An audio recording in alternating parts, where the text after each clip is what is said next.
Disaster Resilient India 2020 by creating awareness among and the student public by arranging various webinars on topics related to disaster management.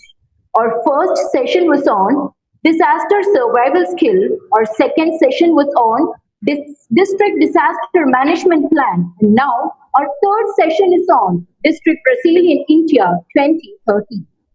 It's my great privilege to invite Dr. Savita A.R., UBA Coordinator and Organizing Secretary of this webinar series 2.0. I welcome Dr. Savita A.R. to welcome the gathering. Please, ma'am. Thank you, Vaishnavi. A very hearty welcome to all. So, it's indeed my honor to have got this opportunity to be the organizing secretary of the webinar series 1.0 and webinar series 2.0 now that has concentrated on Disaster Resilient India 2030. And our first webinar series was organized by IQAC, Youth Red Cross of Sree Ayyappa College for Women, and DMRT, Disaster Management Rehabilitation Trust.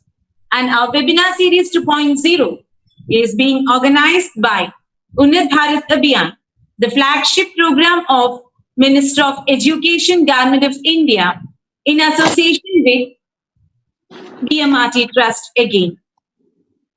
We have become a family now, working for a cause, making use of the online platform that has been created out of an emergency, out of a pandemic, COVID-19. And here we are today to discuss, to learn about public health interventions for COVID-19. And we have an eminent resource person here. It's my honor to welcome the patron of our webinar series 2.0, Dr. K. Ravichandran, Regional Coordinator, Unnat Abhiyan, the Gandhigram Rural Institute, deemed to be university, which is also the Regional Coordinating Institute of UBA, Tamil Nadu. Dr. Ravichandran has promised us to be here because he is indeed busy, as this is the month end and he is busy with the reporting. And but even though we as an institution is new to Unnat Abhiyan, it is the support extended by Dr. K. Ravichandran has made this possible and has given us the confidence to arrange this program, this webinar series under the banner of Unnat Abhiyan. His constant support and guidance is helping us in all ways. A very hearty welcome to Dr. K. Ravichandran. Next, my welcome goes to our principal ma'am, Dr. K.V. Jayashree, a motherly figure, our guiding spirit, who is there to point out our mistakes and appreciate it whenever we do good things. A very hearty welcome to you too, ma'am. Next, it's my pleasure to welcome our session chairs, Professor N. Vinod Menon, founder member, National Disaster Management Authority, NDMA, New Delhi. Now, as I told earlier, we are a family, and Professor Vinod Menon, I call him as the Karanavar of this family, always there to inspire us and guide us. A very hearty welcome to this session too, sir. Thank you. Now, it's my pleasure to welcome Mr. P. Michael V. Siromony, former I.A.S. Additional Chief Secretary, Retd, Government of India, Government of Kerala. Again, we have two Karanavar here, Vinod Menon sir and Michael V. Siromony sir. We are indeed lucky to have you with us, both of us, guiding us and pointing out little small things. Like the people, the beginners like me there is a lot to learn from both of you. A very hearty welcome and bouquet of welcome to Michael sir too. Thank you. Now, it's my pleasure to welcome the keynote speaker of the day, Dr. REUBEN Samuel, Technical Officer and Team Lead, WHO Health Emergencies Program, WHO Country Office for Nepal, Kathmandu. So your presence today has indeed made our webinar series truly international. It's our fortune to have you here, and we have got an opportunity to listen to you. A very hearty welcome to our campus through this virtual platform. Bouquet of welcome to you too, sir. Thank you very much. Now, it's my pleasure to welcome Suresh, sir. We have two Suresh here today. Suresh Mariaselvan, sir, who is also the part of our family now. A very hearty welcome to you, sir. Thank you. And a hearty welcome to the organizing secretary of our program, Mr. Suresh Kumar, sir, too. Hearty welcome to you, too. Now, it's my pleasure to welcome the IQAC coordinator, Dr. K. Meena, who again is there to constantly guide us and motivate us. A very hearty welcome to you too, ma'am. And it's my greatest pleasure to welcome the participants of the day who have joined us both through Zoom and the YouTube live streaming. You are indeed the backbone behind the success of our webinar series. A very hearty welcome to one and all. And I also welcome my students who have joined here through live stream and Zoom. A very hearty welcome to you all, and a hearty welcome to everyone who are there to join us. And let's hope that this journey of ours towards disaster resilient India 2030 will be a successful one. And we are Annan Kunyum Tannalayadu. We are contributing our little might to this aim, to this target of ours. Thank you again for the opportunity given. Vaishnavi, it's yours. Thank you so much, ma'am, for your warm welcome greetings. A song can mend our heart. I welcome Master Dheeraj to cheer us with a Corona awareness song. Excuse me, ma'am. Somebody disable the video. Please enable the video.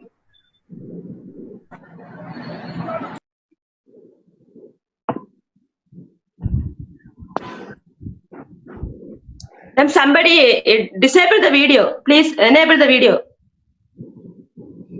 Suresh, sir? Yes. Yes. Johnny, sir. Yes. Yes. Thank you, sir. Good morning to all. I am JSC Dheeraj, studying in 6th standard in Badanavjivan CBSE school. In this pandemic period, I sang a Corona song. The song means about the precautions we need the pandemic period. Shall we hear the song? Yes. Let's start.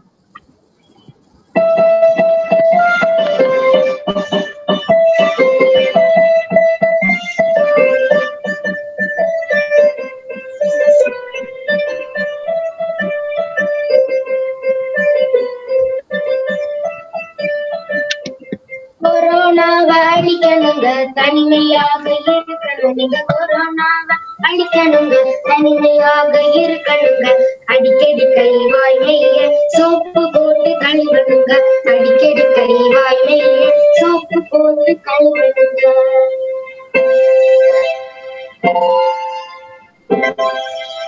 சத்தமின்றி பரவதுங்க சுத்தமாக இருக்கணுங்க சத்தமின்றி பரவதுங்க சுத்தமாக இருக்கணுங்க அரசாங்க விதிமுறைய சரியான கேட்கணுங்க அரசாங்க விதிமுறைய சரியான கேட்கணுங்க கொரோனாவை அழிக்கணுங்க தனிமையாக இருக்கணுங்க கொரோனாவை அழிக்கணுங்க தனிமையாக இருக்கணுங்க அடிக்கடி கண்வாய் வெளியே சோப்பு போட்டு கழுவுங்க அடிக்கடி கண்வாய் வெளியே சோப்பு போட்டு கழுவுங்க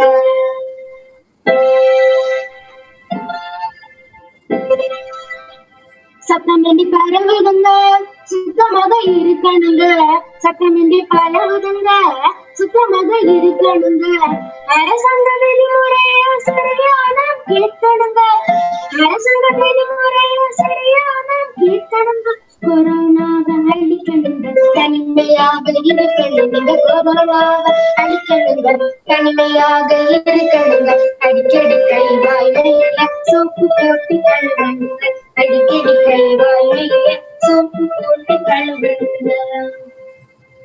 சத்தான உணவுகளை நித்தமும் சாப்பிடுங்க. சத்தான உணவுகளை நித்தமும் சாப்பிடுங்க. முத்தான வெடிவு காலம் உடனே நமக்கு இருக்கிறதுங்க. முத்தான வெடிவு காலம் உடனே நமக்கு இருக்கிறதுங்க. கொரோனாவை அழிக்கணுங்க, தனிமையாக இருக்கணுங்க. கொரோனாவை அழிக்கணுங்க, தனிமையாக இருக்கணுங்க. அடிக்கடி கழுவாய் மெய்ய சோப்பு போட்டு கழுவுங்க. அடிக்கடி கழுவாய் மெய்ய சோப்பு போட்டு கழுவுங்க.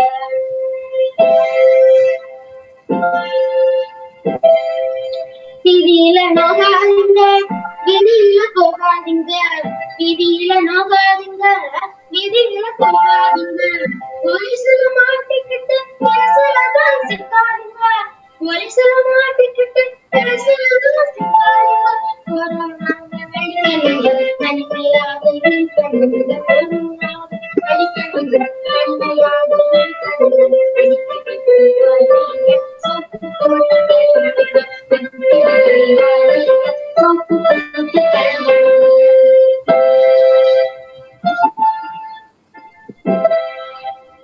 மக்களை காக்கும் மணி கவலைகள் இருக்கிறாங்க. மக்களை காக்கும் மணி கவலைகள் இருக்கிறாங்க. ஜகத்தோட செய்யறவங்க நடந்திருங்க. ஜகத்தோட செய்யறவங்க நடந்திருங்க. கொரோனாவை அழிக்கணுங்க, தனிமையாக இருக்கணுங்க. கொரோனாவை அழிக்கணுங்க, தனிமையாக இருக்கணுங்க. அடிக்கடி கழுவாய் மெய்ய சோப்பு போட்டு கழுவுங்க. அடிக்கடி கழுவாய் மெய்ய சோப்பு போட்டு கழுவுங்க.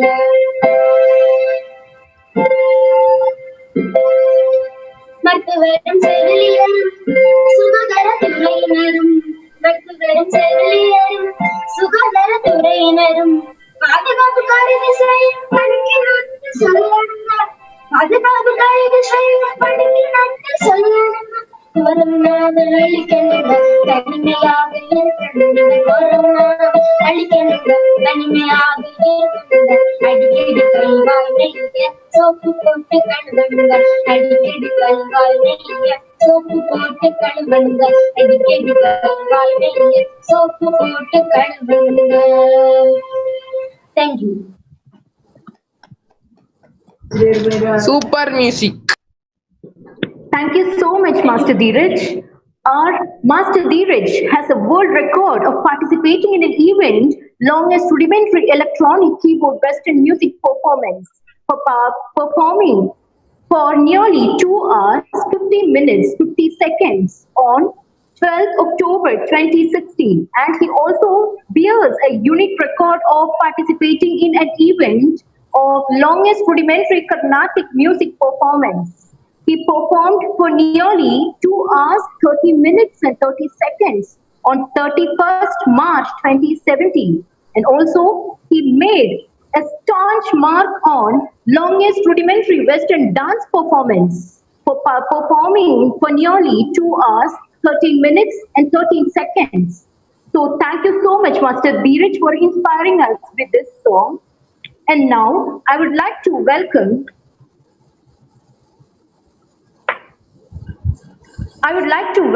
Ms. Anjana, Research Scholar, Research Center of English, Sree Ayyappa College for Women, to introduce the chairs. Please, Ms. Anjana.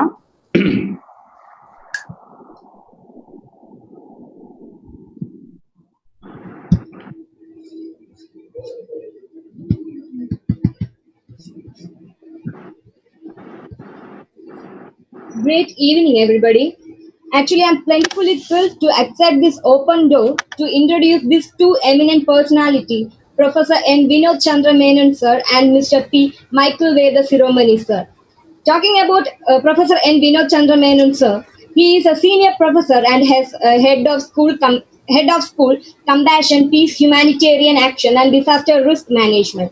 He is an excellent academician with 34 years of experience in disaster management.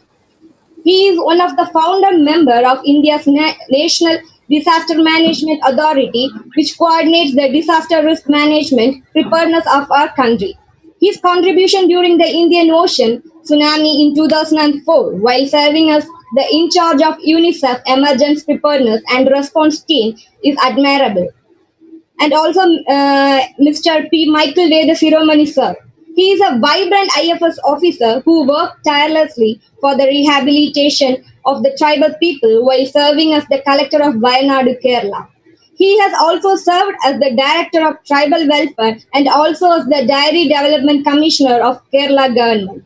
He has also played a main role in introducing sericulture in the state of Kerala. These two eminent and renowned personalities are the backbone of this program. Without their constant support and valuable advices, this webinar would not have reached this juncture. I heartily thank and welcome both of you to this webinar. Thank you. Thank you, Ms. Anjana, for your humble introduction on our delegates. Next, I would like to present my humble invitation to Professor N. Vinod Chandra Menon, Founder Member, National Disaster Management Authority, Government of India, New Delhi, to deliver the opening remarks. Please, sir. Thank you very much. I think, we have an excellent program, a very good speaker, very distinguished speaker, resource person, Dr. Reuben Samuel. So I think that, currently we're all going through the COVID experience. He is currently in Nepal. And so he will be sharing the experiences from the management of COVID in Nepal. I think that because we have the world going through this in 213 countries, the COVID experience with more than 32.7 million people affected, infected, and undergoing treatment in many hospitals in many parts of the world. We have already lost more than 994,000 people in the world. In India, actually, we have 5.9 million people, which is 59 lakh people infected. And then we also have lost 93,440 people. And right now, actually, there is a lot of concern about the COVID in terms of shortage of oxygen, shortage of blood, plasma, hospital beds, ventilators. So we are all going through a very critical phase, and I'm sure that the distinguished Dr. Reuben Samuel will actually enlighten us about what is happening in Nepal and what's happening in the rest of the world. There is a very good editorial which came in Lancet today, which is going to be very useful, because they have also indicated that we have to be very careful. Perception management is something which is being attempted by government. But more than managing the perception, I think we should be more transparent and open, and accountability to affected population is extremely important. So we have to be very, very transparent and honest in explaining the seriousness of the crisis, because the COVID disease spread is happening not only in the cities, it's also happening in the rural areas. And many people are actually seeking hospital support. There are many people in home isolation and in quarantine. So this is a very serious problem, and I hope that Dr. Reuben Samuel will be able to really share some of these experiences on what is happening. We are meeting after a few years after we met in Nepal during the Nepal earthquake, where he was actually very actively involved with the WHO. And before that, in 2004, during the Indian Ocean tsunami, again, as a part of the WHO mission, we had an opportunity to interact. So I'm very happy and, very pleased to have Dr. Reuben Samuel address this gathering. And I'm sure that this will be extremely useful. Thank you very much. Look forward to Dr. Reuben Samuel's interventions. Thank you. Thank you very much. Thank you so much, sir, for the special remarks. Next, I would like to extend my special invitation to Mr. P. Michael Vetha Siromony, retired I.A.S, former Additional Chief Secretary, Government of Kerala, and Chairman of DMRT, to deliver the opening remarks. Please, sir. Yeah. Vaishnavi, very good evening to one and all. It's such a great pleasure that I think this forum brings such a large experts, both international experts as well as our local people. And the joy is more when Dheeraj was singing the song, bringing all the message in a very brief form in the musical mode. And we all would remember how much, I think we all remember P. Balasubramaniam, and his last song was on Corona, which was but he said, I think man will circumvent all this and will be able to successful. I think we are in that mode of, I think, fighting this coronavirus. And now, I think today, when we look into the level, government has done all what it is possible. We know the solution, what WHO says, maybe in 2021, we will have the solution vaccine. Vaccine is the ultimate. I think that is the protection. That is the bail. I think till that, I think we will be struggling. But there are common sense. There are many things which we say that individually we have to equip ourselves. So that I think we both individually we keep, so that the society is also take care of and all. Today, I think we have got experts. I think I'm so happy in this forum. I think thanks to Suresh and thanks to everyone who volunteered to come and contribute their might. Otherwise, it's such an impossible thing to get such rare personalities. They are so committed to their jobs, and they are able to come and share their experiences. And when though I have not met Dr. Ruben Samuel, I remember Nepal. What they are doing in Nepal will be certainly replicable, or I think lessons which we learn from Nepal will be very much applicable, because I also spent some time in Nepal connected with the disaster mitigations, and I know how similar culturally, socially, economically, I think we are all similar. Now, I think we all know, I think Dr. Vinod Menon was briefly telling, he's always updated with statistics. He told what all it is. I think I would say COVID has made us a leveler. There is no, I think, a country which can say they can boast of. Everybody is in the same problem. Everybody is facing the same economic crisis, and it has affected individually. I think every one of us, I think hardly any person can say I am free from COVID impact. I think we thought sometime back, maybe 1 month, 2 months back, COVID is far away and all. Today, I just want to share with you, in Trivandrum, Dr. Vinod Menon was asking, how is it that I think it is in our colony. It is in our colony. People say out of the 200 houses, 3 people are with COVID. So this is the scenario. It is very near. It has become part of it. But still, we have to struggle. Only I remember, I think we'd say that the public health is the most important thing. I think when we look into WHO statistics and otherwise, we all individually, we know how much we have to do. I think on the public health, though government may be doing many things, the panchayats may be doing many things, individually, I think we have to keep the hygiene part, the public health part is very important, very important. I think when we look into that, I think I was just remembering the water bodies today. I think when I look into the Kanniyakumari district, where I have taken bath in that pond or that what you call lake, I think today I am not able to, because not kept healthily. So that speaks about the public health. Though we are taking many forum and all, many initiatives at the national level, in terms of hygiene, in terms of toilets providing, housing providing, but still there's a long gap and all. I think coronavirus is really something like, I would say, it's cautioned us how much we are lacking in the law. I think we know how much we are lacking.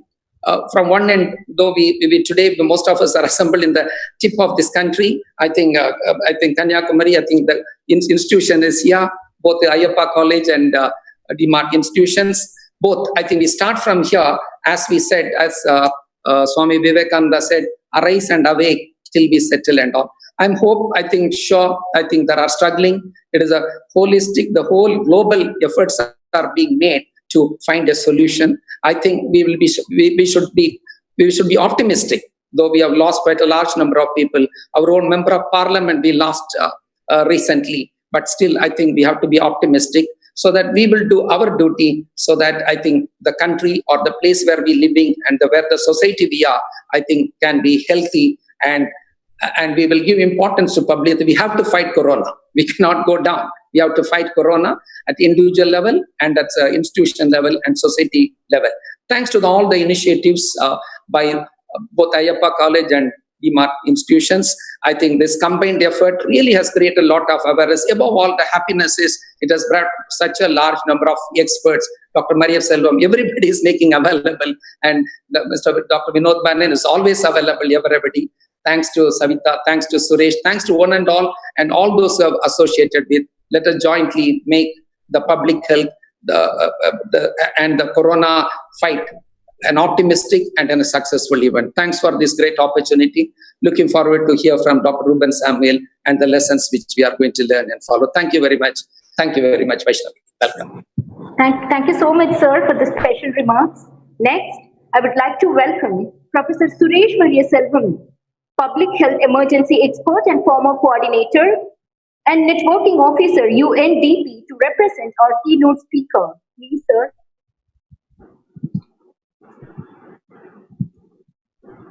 Thank you. Good evening. Am I audible?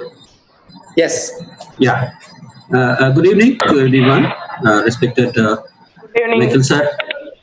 Michael sir, respected Professor Vinod Menon sir, and Principal Ma'am, Dr. Savita, Vaishnavi, and the little super singer Dheeraj, and all the guests who have logged in. Very good evening. I am in a little sad mood because we have lost one of the finest humanitarian and a singer, S.P. Balasubramaniam. He is very close to our house, just half a kilometer from my house. And yesterday evening, we had an opportunity to just pass through his house, and there's a big crowd. And one thing I was noticing again, this social distancing. People are so much in love with him.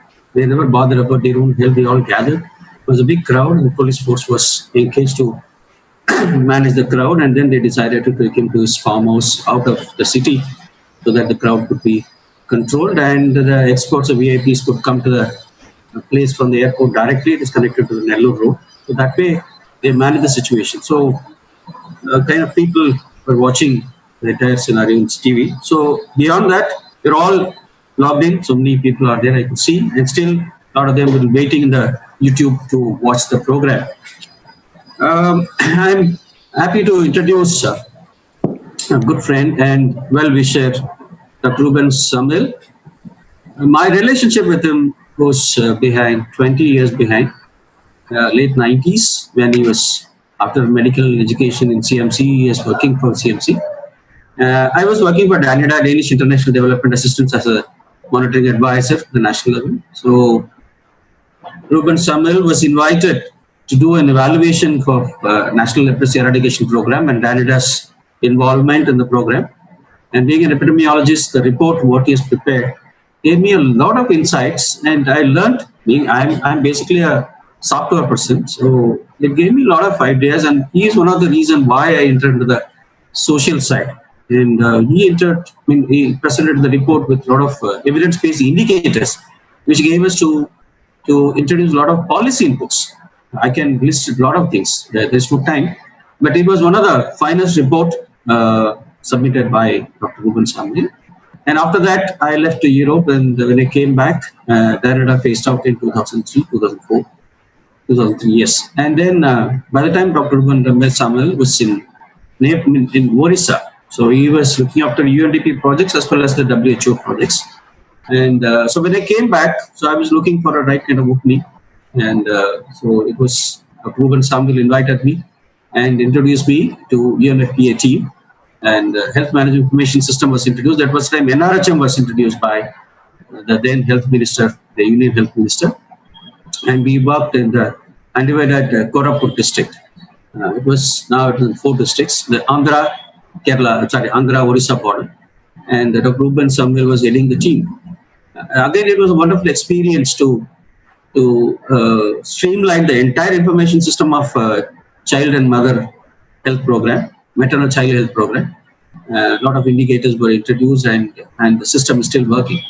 And by the time the tsunami struck Tamil Nadu, and Dr. Reuben Samuel was one of the key persons in the formation of the wonderful Tamil Nadu Tsunami Resource Center. He came down and he shared his Orissa experience and how the coordination mechanism is successful in Orissa. And the information is very important before starting the work. That was insisted, and he was the key persons in establishing the resource center, which is now being established all over the world, because information and linking Professor Vinod Menon always said about building partnership. So bringing everyone to the platform and share the information so that the duplication could be avoided. So, and then after that, Dr. Ruben Samir joined CRO office, Southeast Asian Region Office of WHO in Delhi, an emergency. Now he is technical officer and team head of emergency preparedness and risk management at WHO country office, Nepal. So my relationship with this is always as a friend, as a well-wisher, as a guru, as an administrator, as a guide, so many things. But every time when I talk, the soft-spoken Dr. Ruben Samuel is always ready to help me. And this time also when I spoke to him, he's involved in the program very much, because being the head, you can understand, always there will be a call, and he's a medical doctor. And so naturally there will be both sides of clinical as well as epidemiological studies and administrative work also. So in his busy schedule, immediately he agreed when I said this is going to be a very important program because COVID is threatening so much, and with your knowledge and experience you can give us the current statistics and the ways to tackle or handle the situation. So immediately he agreed, and thank you Dr. Ruben Samuel for your kind acceptance, and we are honored your presence. So the platform is yours. Thank you very much. Thank you so much, sir, for the great round of introduction. Here comes the most awaited event. On behalf of all who have gathered here, I extend a special and warm welcome to Dr. Ruben Samuel, Technical Officer and Team Lead, World Health Organization, Health Emergency Program, WHO, Country Office for Kathmandu, Nepal, for the thematic presentation entitled Global Practices on Public Health Interventions for COVID-2019. Please, sir.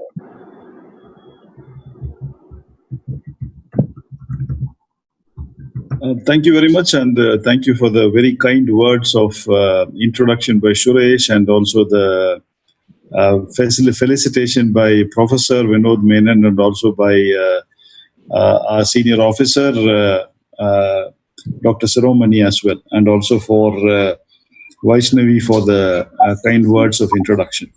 So what I am actually trying to do would be that just I will first share a slide. Is it visible? Yes. Okay, yes. Thank you. Is there any audio? Is there audio, video? Then you can click that audio also. Audio button. You can click. No, it's just a slide only. So yeah, sure. Okay. Okay. So what I'm trying to do here is to first present a framework on what pandemic response is all about, and then go a little bit deeper into what are the various ways in which a pandemic needs to be responded to. And while I go through this framework and the subtitles which are under that, give a few anecdotes and a few examples of what a best practice means, and then where such a best practice is currently available. Which and I do not want to go into things which probably are difficult to do, but rather things which all of you, especially the audience who are Red Cross volunteers, students, and various people from various walks of life who may or may not be directly involved in the response in your regular capacity or in your regular work, but still all of us have a work to do as far as the response to the pandemic is concerned. The very word pandemic itself means, pan means everyone, whole, all over, and demos means people. So this is something which is affecting everyone or all the people. That's why it is called a pandemic, and the word itself derives from the meaning of the word is that it affects everyone. And so rather than being passive recipients or people who think that we are We don't have a role. It's the government, or it is NGOs, or it is certain institutions, research institutions, that it is hospitals, etc., which need to act. We need to be very clear that every one of us has a role as far as pandemic is concerned. So, in terms of the response framework, the UN Secretary General has launched a very comprehensive response framework for COVID-19, and with the three objectives, very broad objectives. The first one is to save lives. The second one is to protect societies, and the third one is to recover better. When we say save lives, this is much broader, not just ensuring that people do not die, but also ensuring that people, in fact, do not get sick also, because ultimately only if you get sick, you really die.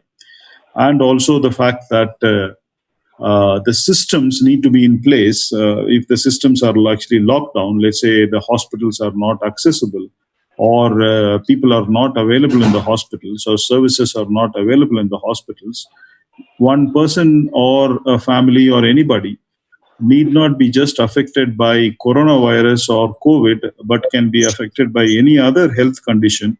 And if that person does not get that health service, then also that person is likely to get disabled, or the person can actually die. So saving lives means not necessarily only from the pandemic, but also because of the issues that the pandemic causes, we need to be able to save people's lives in a different way. Could we ask people to mute their microphones so that we can, there is some kind of disturbance at the back?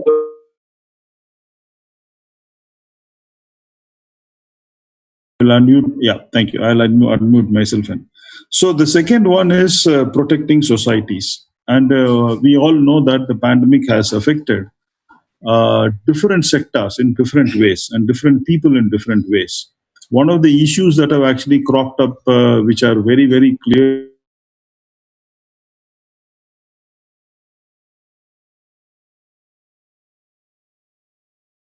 as far as the pandemic is concerned, is that different sections of people have been affected in different manners. And all the inequities and the inequalities in society has come to the fore as part of the pandemic. This has been quite visible in countries like ours, and also the country where I work in, and other countries in the Indian subcontinent. Not only that, but also in several of the other countries which are resource poor. And we also know that the pandemic has clearly affected various sectors. Largely, people's livelihoods have been affected. It has not only been lives, people's livelihoods have been affected, jobs have been affected, the economy has been affected. So then, once the pandemic is over, I think both Professor Vinod Menon as well as Siromony sir both mentioned that the hope is for a vaccine, a good and effective vaccine which can be equitably distributed to all the people, so that everyone can, in the fastest possible time, be vaccinated and thereby protected. And this seems to be the only surefire way in which we'll be getting out of the pandemic, because all the earlier hopes of herd immunity kicking in, and then several people getting actually infected, and thereby the rest of the people who are not getting infected will also be protected indirectly, etc., is not really working out, because the virus is behaving in very different ways than what we actually expect. So because of the fact that most of the economy and livelihoods and various other sectors have been affected, we need to be able to work towards recovering better, what we call as building back better. Now, in terms of the response framework as to what we can and what we must do, it's not just what we can, but what we also must do, is that we need the global response should ensure that nobody is left behind, especially in our society in the current manner, where there is a whole lot of inequality, not just between countries and regions, but also at the subnational levels, and also not just that between people, societies, communities, etc. It is very easy to ensure that those who are already having the resources are better protected, and those who do not have the resources are left behind, because the value that we place on people's lives depends not just on the fact that they are all humans and we all share the same responsibility and the same kind of human values, but that those who earn more and those who contribute more to the economy, etc., seem to be actually valued much more than the rest who are, earning less or less educated or who belong to different societies. So this is quite important that the response should cater to ensuring that no one is left behind. The second is we need to be able to make sure that we just do not recover, but we recover in a better manner. And all the vulnerabilities that actually led to this pandemic, and vulnerabilities of various kinds, people's vulnerabilities, societal vulnerabilities, the inequalities that I talked about, vulnerabilities in the way systems actually function, whether it is the health system or whether it is the supply chain system, whether it is the manufacturing system, whether it is the way in which the whole economy is spread across the world, with some countries being the manufacturing countries and some countries actually forced to only import, so that sustainable development has not been there in most of the countries. So all these vulnerabilities are the ones which have actually led to the loss of lives and people getting sick, and the economy and various other sectors actually suffering. So we are learning a lot from this pandemic. And this pandemic, because it is not just affecting a few countries, sometimes what happens is that when you have a flood or when you have a monsoon or when you have a pandemic or when you have a tsunami, it is only a few people, or it is only a localized area and sometimes part of a country that is actually affected, and the rest of the lives of the rest of the people across the globe goes on. And many people are not even aware of what is the multiple disasters that are already happening in the different parts of the world. They go on with their lives. But a pandemic is something that is affecting everyone. There's not a single country that has been spared, except for a few island nations, etc. But even they are affected, not necessarily because of people falling sick in the countries that they live in, but then they are cut off from the rest of the world. Their own livelihoods are also affected. No tourism, no trade, nothing is actually happening in those countries also.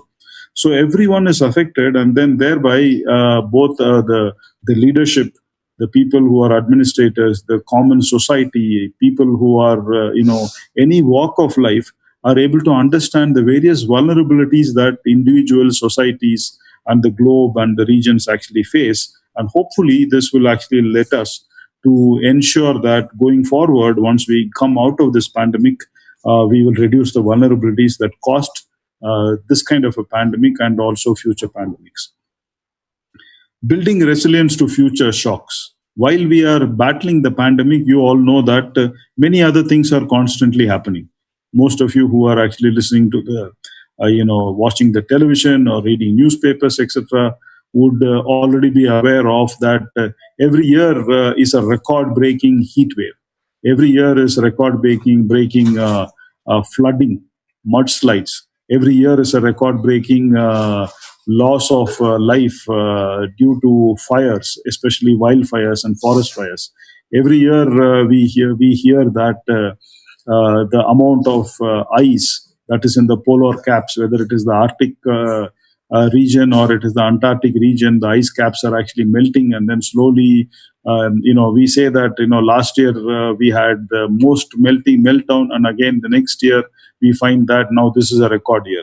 So this is actually going on, and then the climate change is something that is very real, and it is affecting a huge number of people. And there are also at the same time, whether political leadership and various other peoples are also denying that climate change exists. And this is something that needs to be also looked at. And then whatever we are learning from the pandemic, we need to go forward to see how we can actually ensure that the vulnerabilities and for the future shocks, especially things such as the climate change, are also addressed and not just disease epidemics. And as I mentioned earlier, and this is also something that the Secretary General of the UN has very clearly mentioned, that the pandemic has clearly exposed the very severe and the systemic inequalities that we have in the world. whether it is at the global level, regional level, national level, societal level, etc., we are very clearly seeing the inequalities, not just in the economy, but in the way people are treated, in their livelihoods, the job scenario. Everything is actually access to services, access to essential commodities, even access to protective equipment, whether it is masks or gloves or ventilators, what oxygen, whatever, or drugs. Every one of these things, we find that there are people who are able to get it, there are countries who are able to get it, and there are countries who are not able to get it, and people who are not able to get it because of the resources that they have or they do not have. And unless we overcome this type of severe systemic inequalities, we are unlikely to be able to be better off to face a future threat. Need not be a pandemic, it could just be an epidemic, or it could be a small earthquake, or it could be a flooding, or it could be a seasonal monsoon. Any one of these things is going to again cause all the kinds of harm to us unless we actually set out that we address all these issues as part of the response framework. Now, having said that, these are basic principles, but what is the response focusing on? First and foremost is the health response, because ultimately this is a disease. It is the disaster, or we call as the hazard. The hazard is not a physical hazard. The hazard is an infectious hazard. It is a virus which is actually a new virus, and then which is unknown to us and which we have not faced before as humanity, and thereby we are not immune to this virus. And then there is no cross protection from other viruses of the same genus also, which other types of coronaviruses we are also seeing as we are doing more research and finding out that hardly any cross protection is actually afforded. So this is a new threat or a new hazard, which is an infectious hazard, and thereby it causes illnesses and sicknesses directly. Unlike in an earthquake or in a flood or etc., the after effects or the health conditions deteriorate, or people get ill, or people get sick because of indirect effects of the particular hazard. Here it is a direct effort, and thereby we need to have a comprehensive health response. And the second thing is that while we are actually trying to protect people's health, especially in the absence of an effective treatment, in the absence of an effective vaccine, in the absence of any other thing that can actually prevent a person or people from getting infection, or even if they get infection, that they can be quickly cured, then we resort to what are known as public health measures. And in this, we have public health measures which are not fine-tuned public health measures, but public health measures which are actually really blunt instruments, things which actually we need to apply to the whole of population, the whole of society, a whole town, a whole municipality. And by that I mean the physical distancing measures, which many countries have come down with in terms of lockdowns, or in terms of travel restrictions, movement restrictions, and those kind of things, shutting down of schools, shutting down of offices, shutting down of workspaces, what have you. So basically, we have human beings. It's said that no human being is an island, and then we are clearly the people who are have a materialistic point of view and not a spiritual point of view always say that human is a social animal. And then that means that we need to interact with other people. We need to be in touch with other people. We need to do things together, whether it is learning, or whether it is entertainment, whether it is playing, or whether it is working. We need to work with each other. We need to play with each other. We need to interact with each other, and we need to be happy and enjoy with each other. And that is the one that we need to be preventing at this particular point in time, because it is human to human interaction which is leading to the virus spreading from one human being to another. And we need to drastically cut down the interactions. And the moment you do that, you have various effects in terms of the socioeconomic effects, the human rights effects, and the humanitarian effects, etc., which are all parts of this crisis, part of this pandemic, which needs to be also addressed. And again, ultimately, this too shall pass. It is not going to last forever and ever. It's not going to be the end of the world. We will overcome it, and it will take time, but we will definitely overcome it. Even if it takes 1 year, if it takes 2 years, etc. Ultimately, one way or the other, we will get out of it. But how are we going to get out of it? Are we going to get out of it in a lower state than we are, or can we actually work towards making it a better place, and can we build back better? So these are the things that we need to really look at when we want to ensure that the operation actually happens, the response operations happens according to the way that we want, and then has the best effect, not just for now, but also for the future. So what is it, how are we currently trying to do it? This is done at all kinds of levels. It can be done at the micro level, it can be done at the meso level, it can be done at the macro level, etc. So ultimately, what are we doing is that we are mobilizing all sectors, and all the community needs to be mobilized. It is not something, as I mentioned before, specific to those people who have the mandate to do it, who have the responsibilities. It is not just the elected representatives. It is not just the administrators. It is not just the people who are in the service sector. It is not just the doctors, etc., or nurses or healthcare workers. It is everybody. Everybody has to do something, and everybody has to be mobilized, and whole communities need to be mobilized. So first thing is prevention or containment. As far as possible, it is best to prevent than to cure or to contain. So one of the things that we are actually working hard, and many countries have worked hard over the last, let's say, 8 months or 9 months, is how do we prevent cases from occurring? And even if cases occur, how do we ensure that only a few cases occur and they do not become an outbreak or a cluster of cases? And then even if small clusters of cases or even large clusters of cases actually happen, how do we ensure that the entire community doesn't get infected? So sporadic cases, that is 1 or 2 cases here and there, clusters of cases, that is basically a group of cases, small groups of cases or large groups of cases. That is the second step to prevent. And even if that is not prevented, then finally we need to be able to at least prevent community transmission. And if community transmission takes place, then we go towards how do we ensure that the most vulnerable are shielded. And in this case, the most vulnerable are people who are in the older age group and people who have what we call as pre-existing disease conditions, whether it is diabetes or hypertension or heart disease or kidney diseases or obesity or what have you. So various people who have pre-existing conditions, we call them comorbid conditions. Morbid means sickness. Comorbid means a morbidity or a sickness which is pre-existing or in addition to the sickness that a person is affected with. And those are the people who are most vulnerable, because they are the ones who get severely ill, and they are the ones who also die. And those who are fit, those who are young, those who don't have these comorbid conditions or other vulnerabilities, they are not affected as much. And even if people get sick, then the next step is to ensure that we prevent as many deaths as possible. And ultimately, we need to work towards something that is effective vaccines and effective therapies.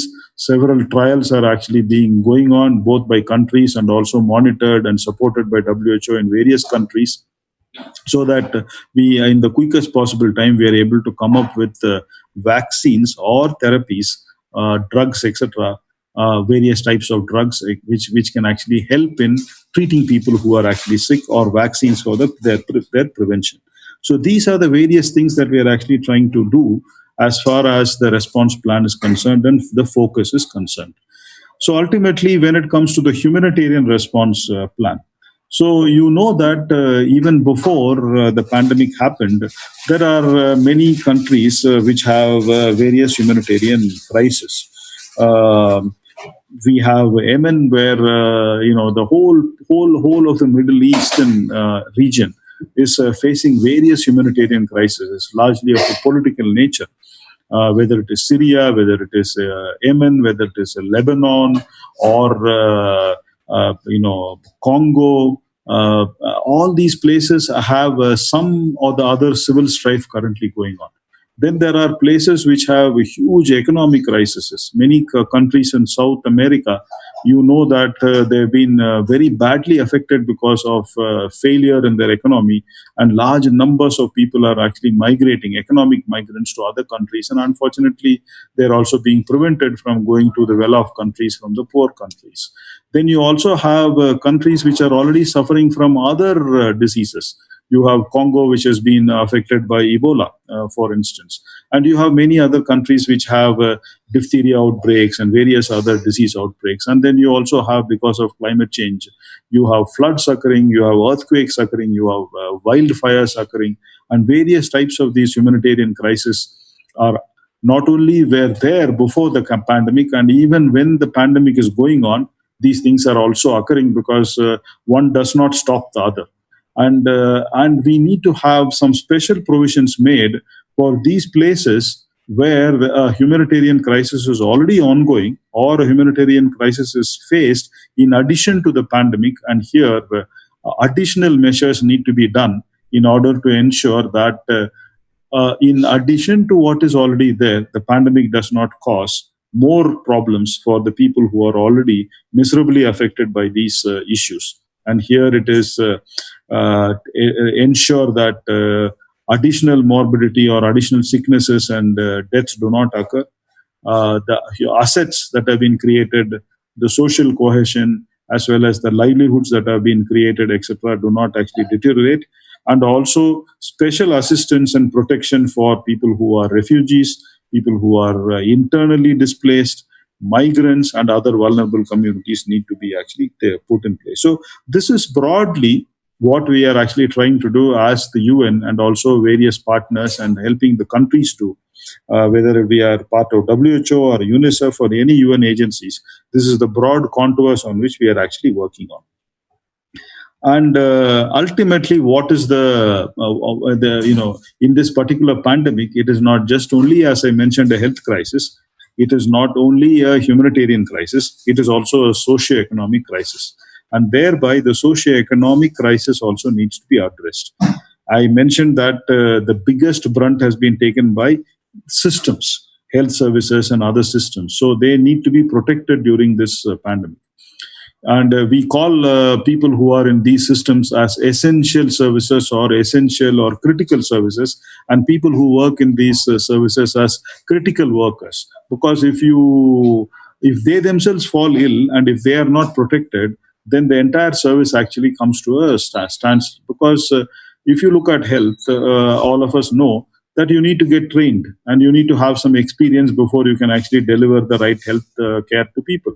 Not anybody and everybody can actually become a health worker because it's not something common. It is a special skill and special technology and special information and knowledge that is gathered over the years. And then if health workers or themselves become ill, and then there will nobody there to deliver the health services. Same happens to security services, logistics services, supply chain systems, governance systems, etc., etc.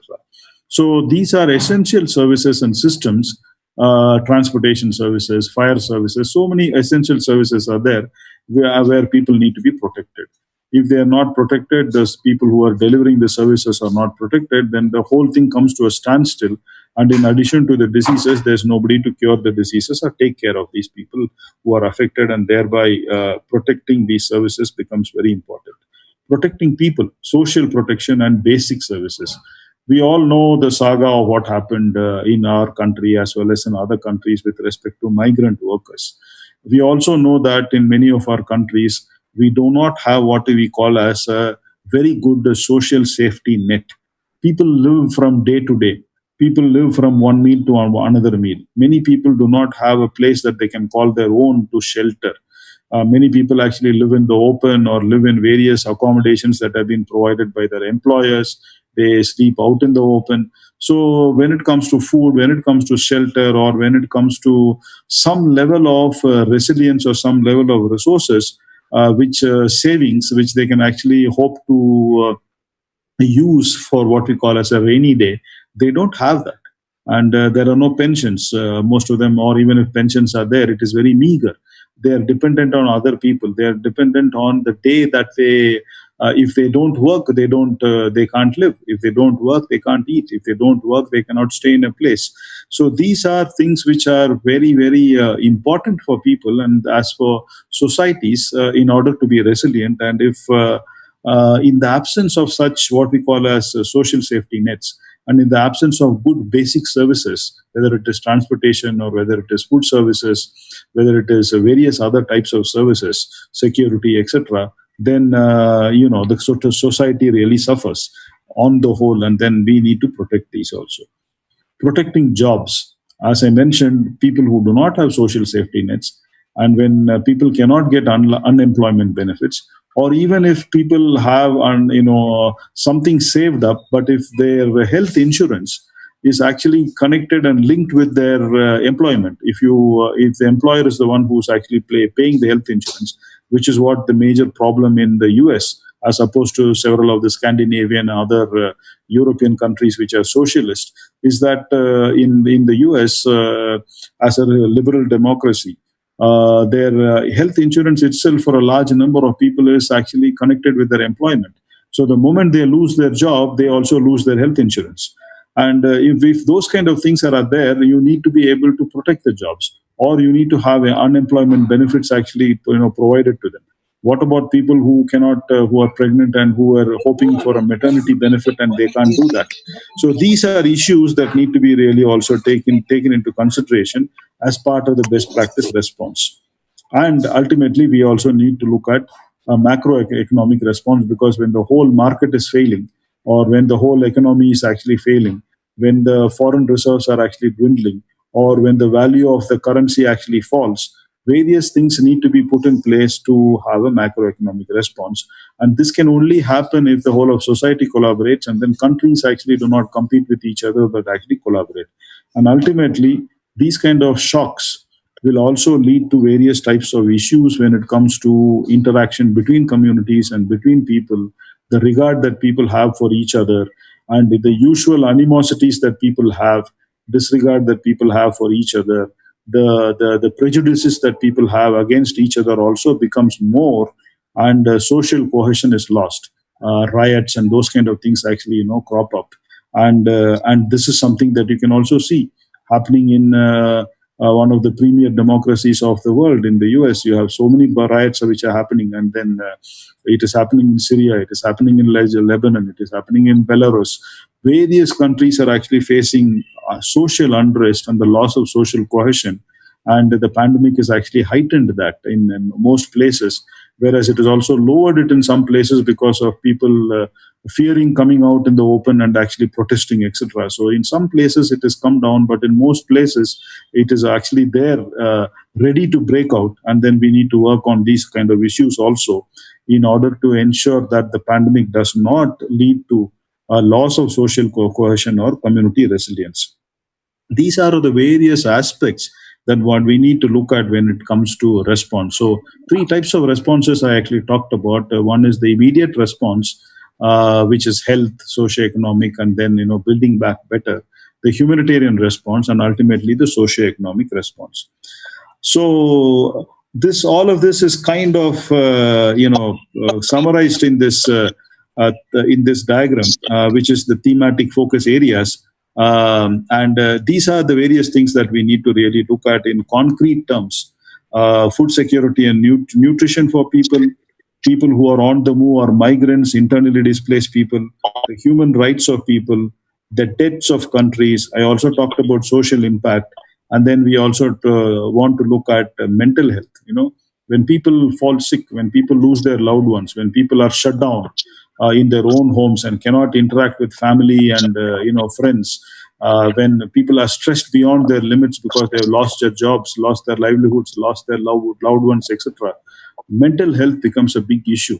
Suicides have increased, depression has increased, violence against household level, violence against women and children have increased. So all these things actually lead to larger amount of mental health, and this is something that needs to be protected. And I also talked about jobs, the cities that need to be urban livelihoods. The tourism sector has been kind of completely decimated because of no air travel, no travel, and hotels are closed. The hospitality in the industry has closed. And I also mentioned about inequality. And one of the major issues which I did not mention is the education.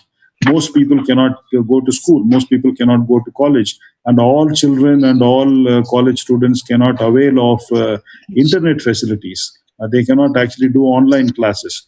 And so these are issues also which are actually cropping up, and the education sector is badly affected, and especially those people who are anyway vulnerable because they did not have good education facilities, they couldn't go to school, etc., are actually missing out on that, and then we are fearing that this would be a kind of a missed generation. 1 year of complete school loss and maybe 2 years, and this is again an issue. And ultimately, we need to work on what is called as universal health care, because if health systems, just like social safety systems, if universal health systems are in place, then it is possible for people to, even if they fall sick, to get protected. It is not dependent on whether you get ICU care or whether you get to a hospital. It's not dependent on the money that you have, what you can pay, but it is dependent on the society and the country is able to take care of it. So these are all the broad thematic focus areas that we are actually covering as far as the response is concerned. And these are the vulnerable focus groups. Persons with disabilities, older persons, children, and women. And these, are the major focus groups on all disasters. So I would like to ask you to, in the chat boxes, type up which are the vulnerable groups which are missing here. What other vulnerable groups that you already know, and some of it which I already covered, need to be actually there in addition to these vulnerable groups. So these vulnerable groups such as persons with disabilities, older persons, children, and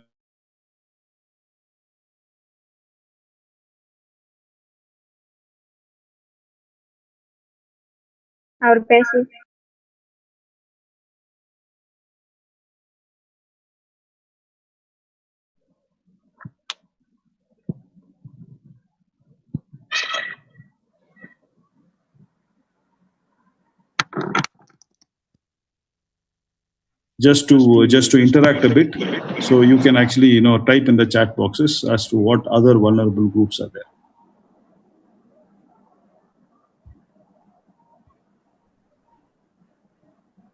Migrant laborers, we have already covered that. Economically deprived, yes, we have already covered that. What else in this particular pandemic? Older people are already there. I used a particular palliative care patients here. Somebody has mentioned palliative care patient, Dr. Professor Vinod. So all these are comes under the broad subtitle of people with existing disease conditions, chronic disease conditions, comorbidities. That's what we call them. So as I mentioned, people with kidney disease, people with heart disease, people with hypertension, people with diabetes, people with obesity, and as when Professor Vinod Menon mentioned, palliative care patients, and largely people with malignancies, cancers, and things like that, etc. Healthcare workers, somebody mentioned, yes. Frontline workers. Many of the people who are falling ill are people who are conservatory workers, that is, people who are cleaning our cities and keeping things clean, etc. They are much more vulnerable and much more, exposed.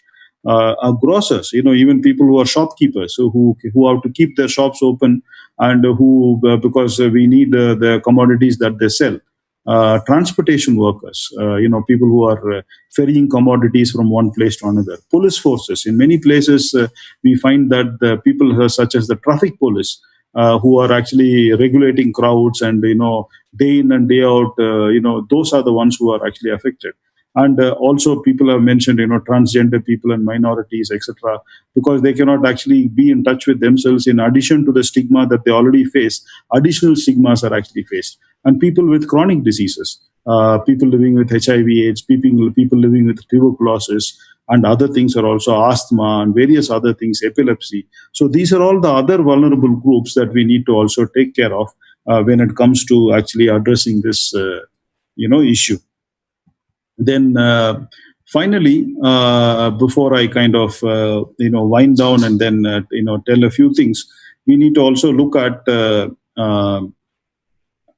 what are the other key pillars for response. When it comes to the health response, these are the various areas that we are currently working in. Everything needs to be coordinated and properly planned. Without coordination and proper planning, nothing can actually work. We need protection, and this protection means protection of the vulnerable people, gender-related issues, human rights, and various of you mentioned about specific people who need to be protected, etc. risk communication and community engagement. What is this? This is basically giving the right information to people. You would have heard of the word that in addition to the pandemic, another thing that everyone is actually trying to address is something known as infodemic. There is a pandemic or an epidemic of information, and mostly many of this information is actually misinformation.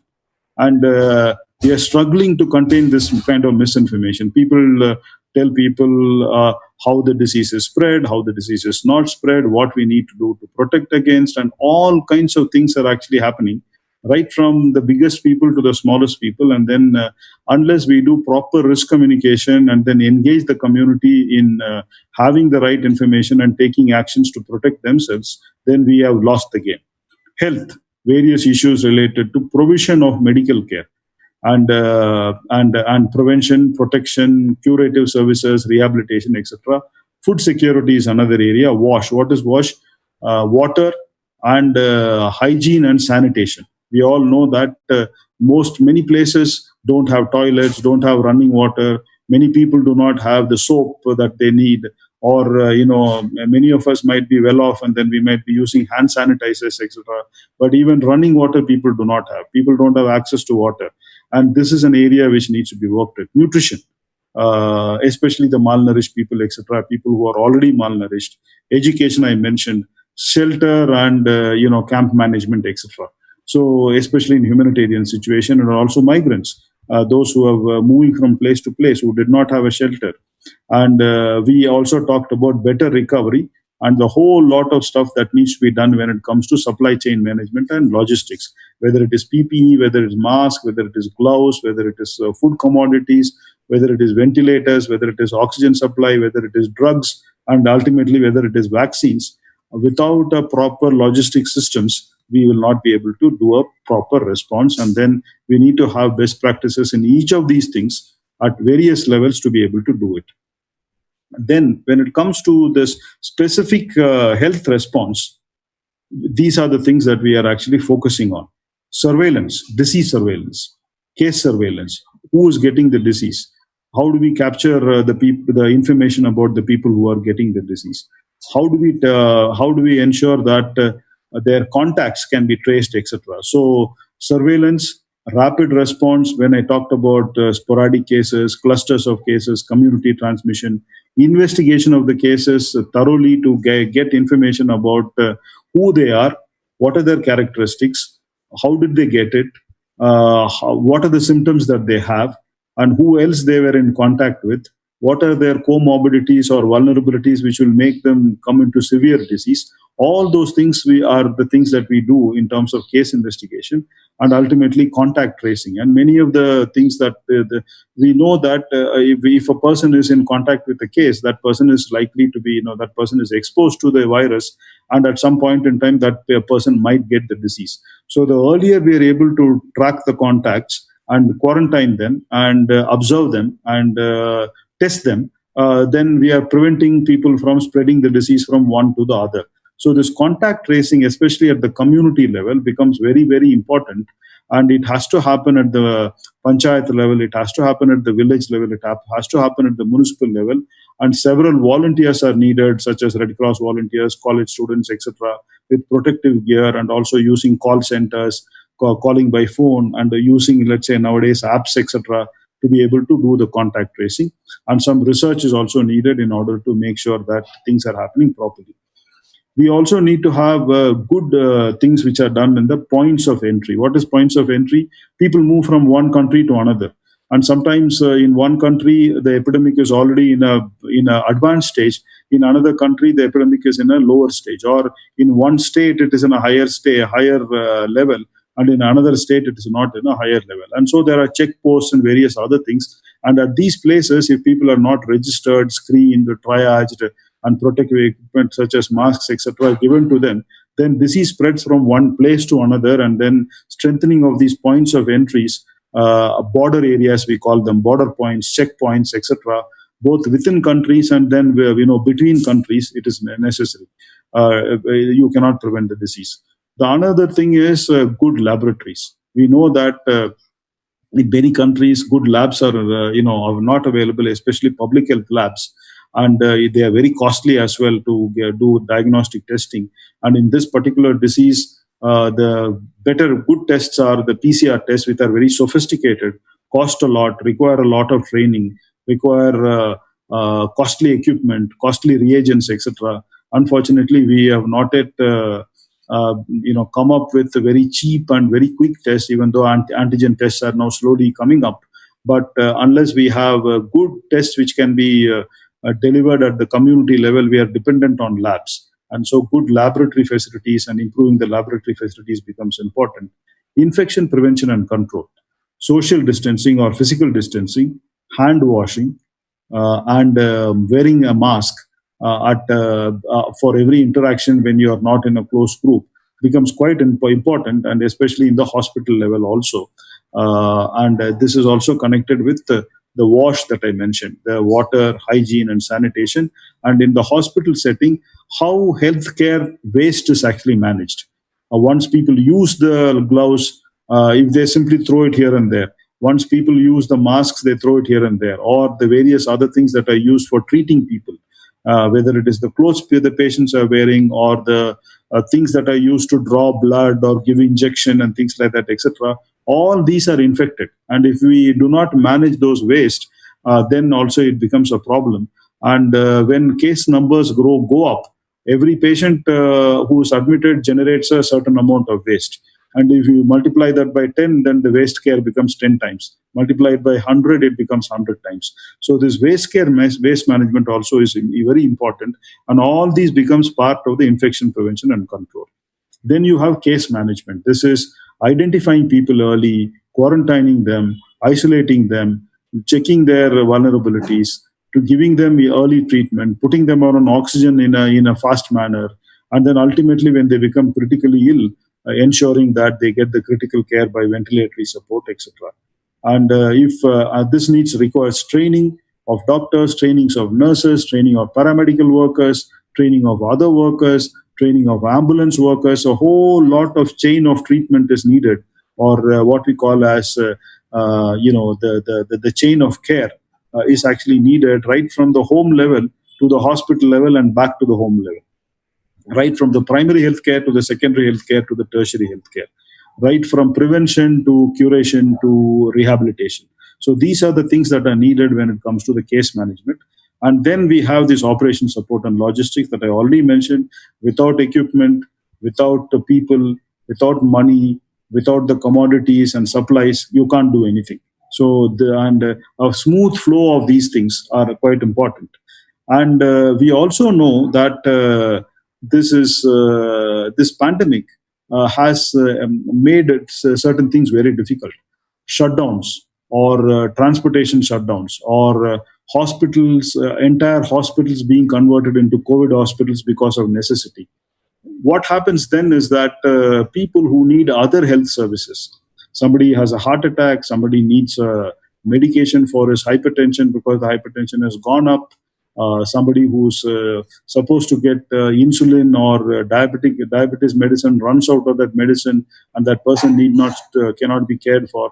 A lady who's pregnant who needs the baby to be delivered, but then there are no doctors and no places, and hospitals are sometimes even refusing to take them for delivery, etc. These are all essential healthcare services and other critical services. And if healthcare or hospitals are not accessible and healthcare services are not provided, because everybody is worried about COVID, or everything has been, sidetracked or focused on COVID, then people who can get these health services and survive will actually die. And so these are things which need to be also done. And this we call as continuity of primary health care and continuity of essential and critical health services, including reproductive health, etc. So these are all the broad and specific areas that we are working in when it comes to the health response. So you see that, when you look at the whole response, it is at one sense very broad, and it is very narrow and very focused and nitty-gritty. Small things need to be taken care of. If you do not take care of the small things, then you miss out on actually saving people's lives and preventing people from becoming sick or curing people.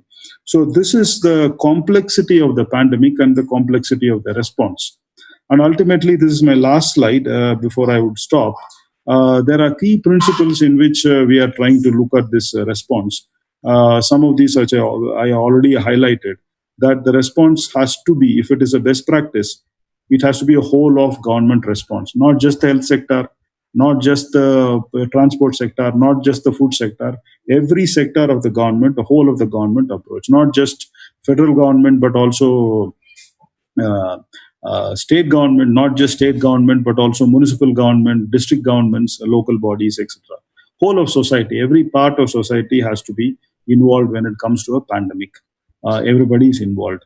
It has to be, if we have done our multi-hazard preparedness and response and readiness well, they can be repurposed. Several of you who are part of the Red Cross have done many things in community-based disaster preparedness, where you actually go try to find out who are the vulnerable, you form disaster management committees, and already you know who are the older people, who are the pregnant people, who are the malnourished people, who are the children, who are the disabled, who are the single-headed household, who are the women-headed household. If such vulnerability assessment and risk assessment and community formation and how do we take care of them, etc., has already been done, it is only a matter of adding a few more. Who are the people who have blood pressure? Who are the people who have diabetes? Who are the people who have had heart disease before? Who are the people suffering from kidney disease?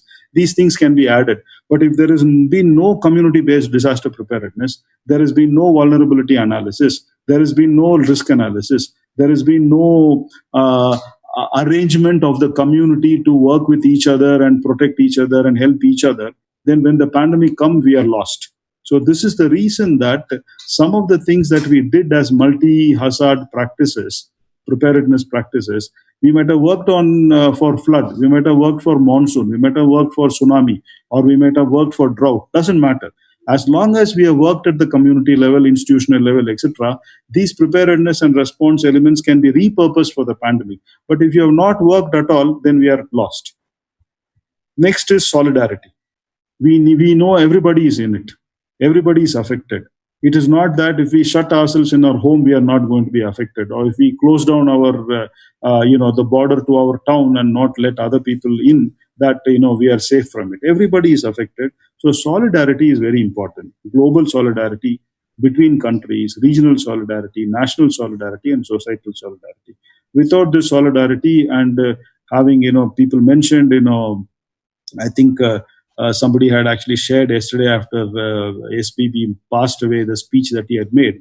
He's talking about Yadu More Yavarum Keller, the Kudumbakam, thing. So these are things that are very important, and then we come from cultures which kind of preach about that. Unfortunately, many times we do not practice it, and then the solidarity is important. Actions are needed at all levels, and there are roles and mandates for everyone, starting from the individual, the household, the community, institutions, sectors, and the government. And I also mentioned that all levels of government needs to be involved. Unless we address the pandemic and the pandemic response across all these elements and take these as key principles, then we cannot really do well, and we will be affected by the pandemic much more than we need to be affected. And the best practices that we do are based on these principles. Whether at the best practice at the individual level, people have done various things, let's say in protecting others, in giving food, in taking care of migrants, in providing shelter homes, or in the absence of PPE, people have actually done their own stitching of mission hospitals and various other small hospitals and communities also. The whole, the entire tailoring community in the tailoring, professionals in the community have been repurposed to stitch masks and aprons and gowns and things like that, etc., which provides them livelihood. At the same time, it protects people. So, food distribution. Then people who are in the IT sector, many of them have done various apps, whether it is for tracking contacts, or it is for case investigation, or giving information to people, etc.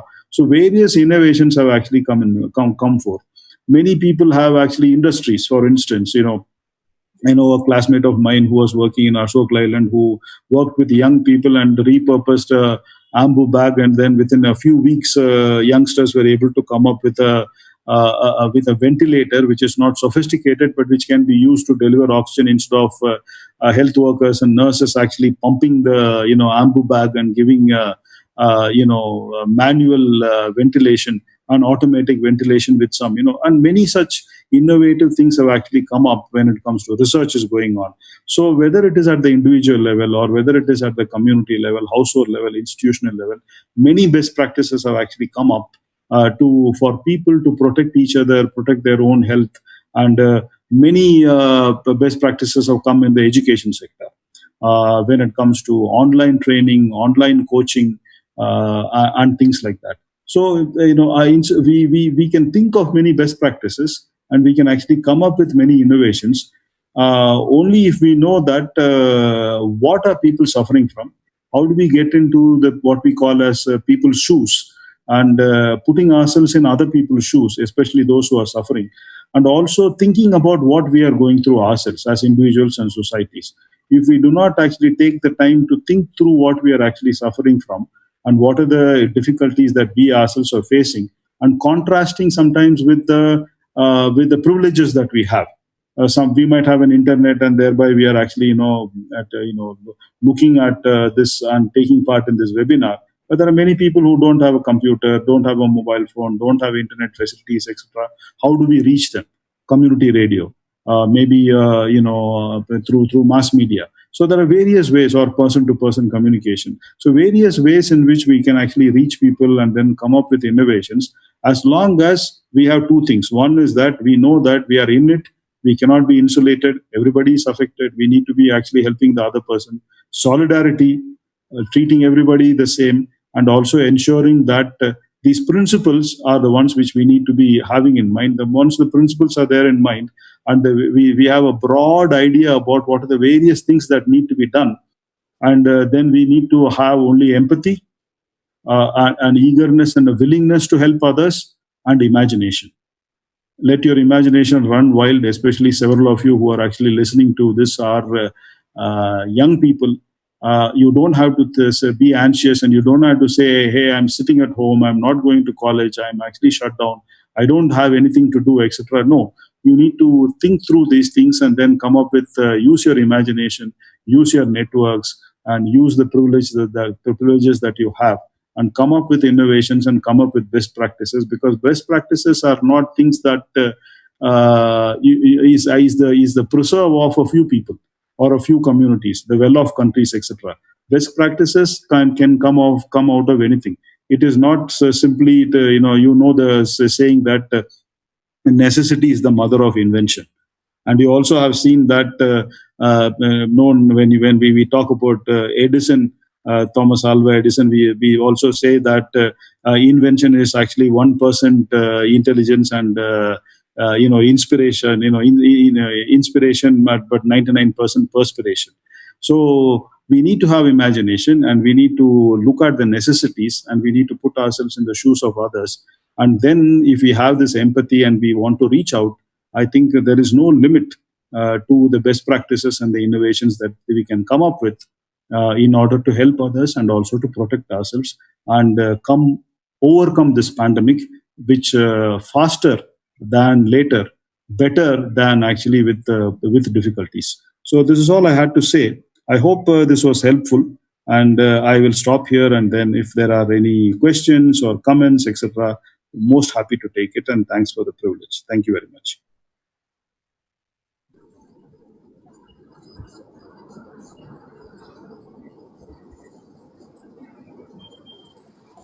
Thank you so much, sir, for the informative presentation. As you said in the beginning, this present situation too will pass, and we will cross it optimistically and courageously. Thank you so much, sir. Thank you very much. Dr. REUBEN, there are a few questions which you may like to look at the chat box. In the meanwhile, we have an extremely distinguished visitor attending this webinar, Mr. Radhakrishna Mathur, Honorable Lieutenant Governor Ladakh, is attending this session. A very distinguished I.A.S. officer who is from the 1977 batch. He has been Secretary Defense Protection, Secretary MSME, and also the former Chief Information Commissioner in the Government of India. He is also the former Chief Secretary Tripura, and we are really delighted to have him, attending this webinar. So may I request Mr. Radhakrishna Mathur to kindly share his thoughts on what is the situation of COVID in Ladakh and also in J&K, and what are the priority concerns which, as an administrator, he's seeing not only from Kashmir, also from the rest of the country, and what are his, immediate reactions after listening to Dr. Reuben Samuel. May I request Mr. Radhakrishna Mathur to kindly speak.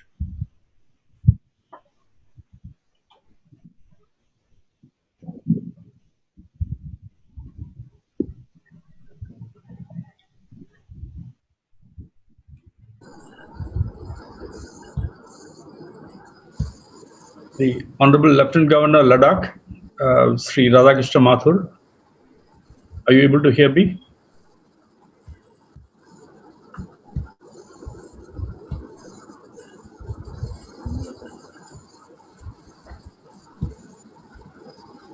I've given a message in the chat box. I messaged personally.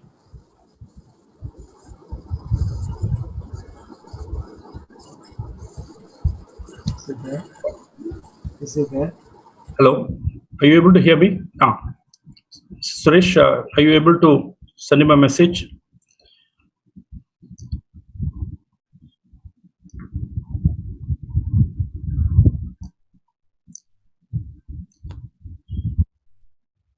Or Dr. Reuben, maybe you could take up one or two questions. In the meanwhile, we can also request, the Honorable Lieutenant Governor of Ladakh to also respond. Yeah, thank you very much, Professor. So the first question that actually has been put up is that mask wearing, social distancing, etc., soap or washing hands, can it really save us? Is it medically, scientifically correct? Yes, it is. As we know that it is a viral disease, and so it actually, the mode, what we call as how does it spread? It actually spreads when people actually cough, sneeze, or even when people talk loud, and or people sing and various other things, etc. Largely when, because this virus is something that is gets in through our nose, through our mouth, and maybe through our eyes, etc., and then goes and largely in our throat region is where it actually multiplies. In the nose and in the throat, it actually multiplies. So when we speak, when we sneeze, when we cough, and when we sing, etc., though breathe, in fact, and these are the ways in which the virus actually comes out of our body from where it is actually multiplying. And when a person is actually close by, then the person can actually get it. And that's a reason that we are actually asking people to keep away 3 to 6 feet, because beyond that, when a person coughs or sneezes, the droplets that are actually produced and the virus actually riding on those droplets, whether there are saliva droplets or whatever, will settle down and will not directly reach you and directly not reach your nose, eyes, and mouth, etc.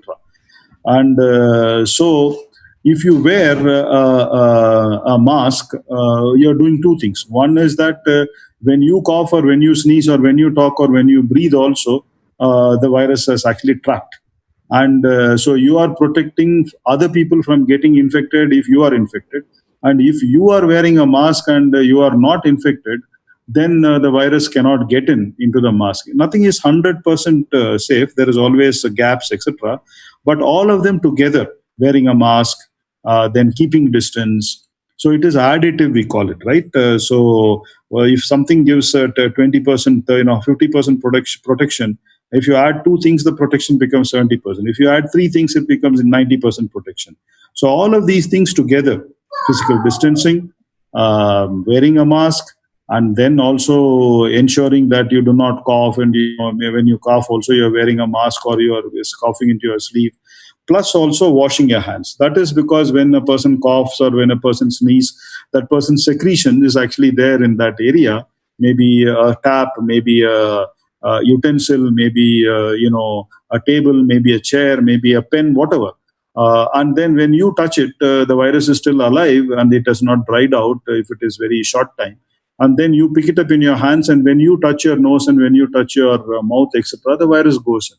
And that's the reason that we are using hand sanitizers and washing your hands, and also telling especially children who have a habit of actually putting their hands into their mouth and nose, etc., to refrain from that. A very difficult practice, but again, a lot of innovations have come up. People are now wearing electronic watches, etc., which can actually detect the moment the hand goes very close to your face, the watch starts beeping. One more innovation where you can. I still remember when we were kids. Some of us had the habit of sucking our thumbs, and then our parents used to put neem oil and things like that, etc. It is similar to that. Now we have to have innovation so that it's not after you touch the face, but before you touch the face itself, the beeping should happen. So definitely these things are actually helping. And one other thing is, people have asked alternative medicine. Yes, it has some effect. Some of the alternative medicines which are proven to be immune modulators, which actually increase our resistance to diseases, etc., might be helpful. But no medicine is there which can currently cure the disease as such. So all cure is actually, if people are claiming that this medicine, that medicine, etc., especially in the alternative medicine field, is curing, that is not true because it is not proven.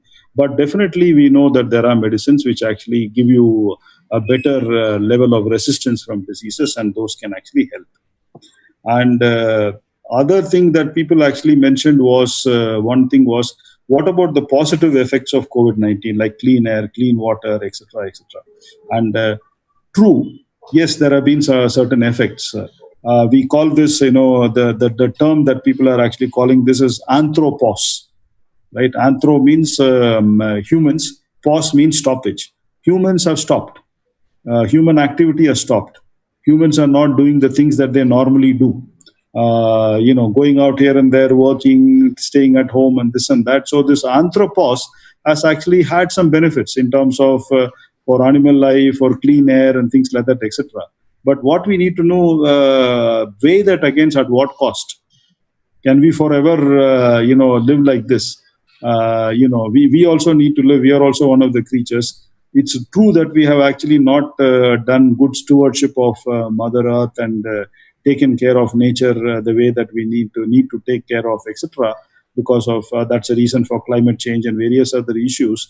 But we cannot stop also, and so we need to. That's the reason that learning from this, when we come back and the anthropos is over, and then we start back into our regular activities as human beings, we need to see how we need to modify our activities in such a way that we still have the benefits that either actions of ours and activities of ours and interaction with other human beings actually gives us. But at the same time, how do we ensure that our actions do not cause harm to the environment and other living beings on this earth and plants, etc.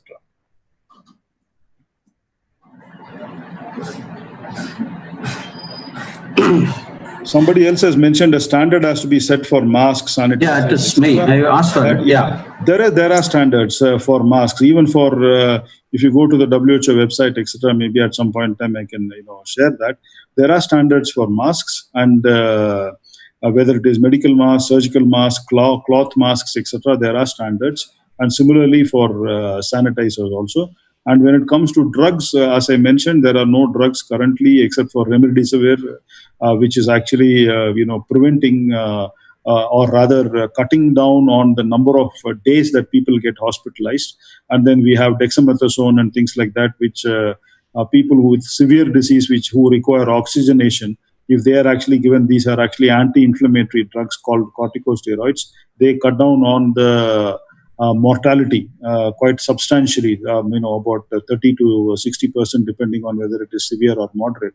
Other than that, we really do not have many drugs that are actually proven. Any other drugs are, people talked about chloroquine and people talked about ivermectin, which are actually an anti-malarial drug. Both are anti-malarial drugs, etc. They have not proven at this point in time.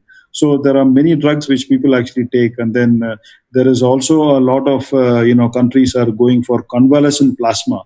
That is, people who have already had the disease, and their antibody titers are more, and then you take the plasma and give it to other people.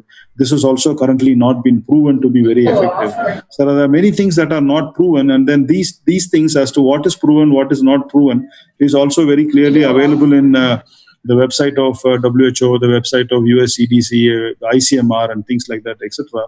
So people can follow this to identify which one are standards and which are not standards, etc. The question is how to communicate with people. For example, people are using just like some mask. Sometimes you look at it, you can breathing itself is difficult. They just buy some mask and then putting it over there. Some sanitizers may create some allergy. And one more thing is this kind of ignorance and negligence. They also cause a lot of problems. Whatever, say cyber crimes, like people instead of investing or buying oximeter, they go for an app in the mobile and using their the index finger and keeping the camera. So that may lead to some kind of, taking the fingerprint, which could be used to some kind of cyber threat using their Aadhaar card or, opening the bank account or something like that. So this is because of ignorance and negligence. So how to communicate? There should be some kind of communication mechanism to the common man to do's and don'ts. So do we have that kind of communication properly set in the place? I think many governments are struggling with communication, and then many partners are also struggling with communication because for one thing is that, communication requires transparency, and then requires also credibility. And then when in places where communication is not natural, press freedom is not there, etc., and then where people really do not trust authority, in those places it is very difficult to actually communicate. But in those places where communication naturally happens, and then press is there, and then various types of media is actually not restricted and things like that, etc., communication is far easier because anyway they trust the authorities, etc. And then there is nothing like authoritative communication because people need to be able to believe that when experts are speaking or when authorities are speaking, they are actually speaking the truth and they are actually communicating well. If that trust is not there, communication is very difficult. The other thing is peer-to-peer communication. And again, peer-to-peer communication is, in this kind of a situation, is a little bit difficult because that assumes that at least one peer or a group of peers are more knowledgeable than the others. And that also then, where do these peers get this information from? They need to get it again from the experts and the authorities. So setting up a risk communication mechanism, a community engagement mechanism systematically in normal times is very important. And many of us are actually struggling with that, especially with the ubiquitous ways in which communication needs to happen. The other thing is that most governments and even many organizations are always used to mass communication. Communication by mass media, communication by radio, television, etc. But the bulk of the communication now happens on social media. And many governments are not very adept at using of social media. Many agencies are also not adept at using social media, but then misinformation and various other things happen there. And then we need to be sophisticated in the ways of, there is enough information available across the board, but the issue is that who then becomes the curator of this information? That this is authentic information and this is inauthentic information. And how do we actually transmit this information through multiple channels becomes the important issue to sort out. Right. Because after social media has come to practice compared to the 1918 Spanish flu and this one as a big pandemics. So the social media has caused so much of damages because of, the not authentic messages or something, just sharing, and people immediately take it very seriously. And rightly you pointed out, there is a medicine available, there is a drug available, you know this thing, and people immediately rush over there and this kind of thing. So as a humanitarian service providers, we find it very difficult if the communication is not been properly taken place and put in place, and convincing the people becomes very difficult. Or prevention has become a big challenge. Yeah, Professor Mariselvam, there is a comment in the chat box where Ms. Nagarajan has mentioned currency notes could also be transmitting a virus. Yeah. This is again part of the the communication challenge, in the sense that let's say Soil there note. are risks and there are risks. Yes, soil By note. that I mean that sometimes we actually overdo things and then fear things which we should not actually fear. The amount of virus which can actually remain on the currency note. I mean, there are studies which shows that absorbent paper compared to, so virus actually can reside more on plastic surfaces where the fluid or the liquid, whether it is cough or saliva, etc., cannot be absorbed. Rather than actually on paper and things like that, where the fluid gets absorbed. The moment the fluid gets absorbed, the virus actually dries out and it cannot be any more viable. So I would not really, place too much of thing on that, currency notes, etc. So the thing to do is that you can't do much about the currency note, but you can wash your hands after you count your note or distribute your notes. And also, I think, many people are becoming paranoid about, getting into a lift and using a lift button. So I've seen people really, wondering how to press the button.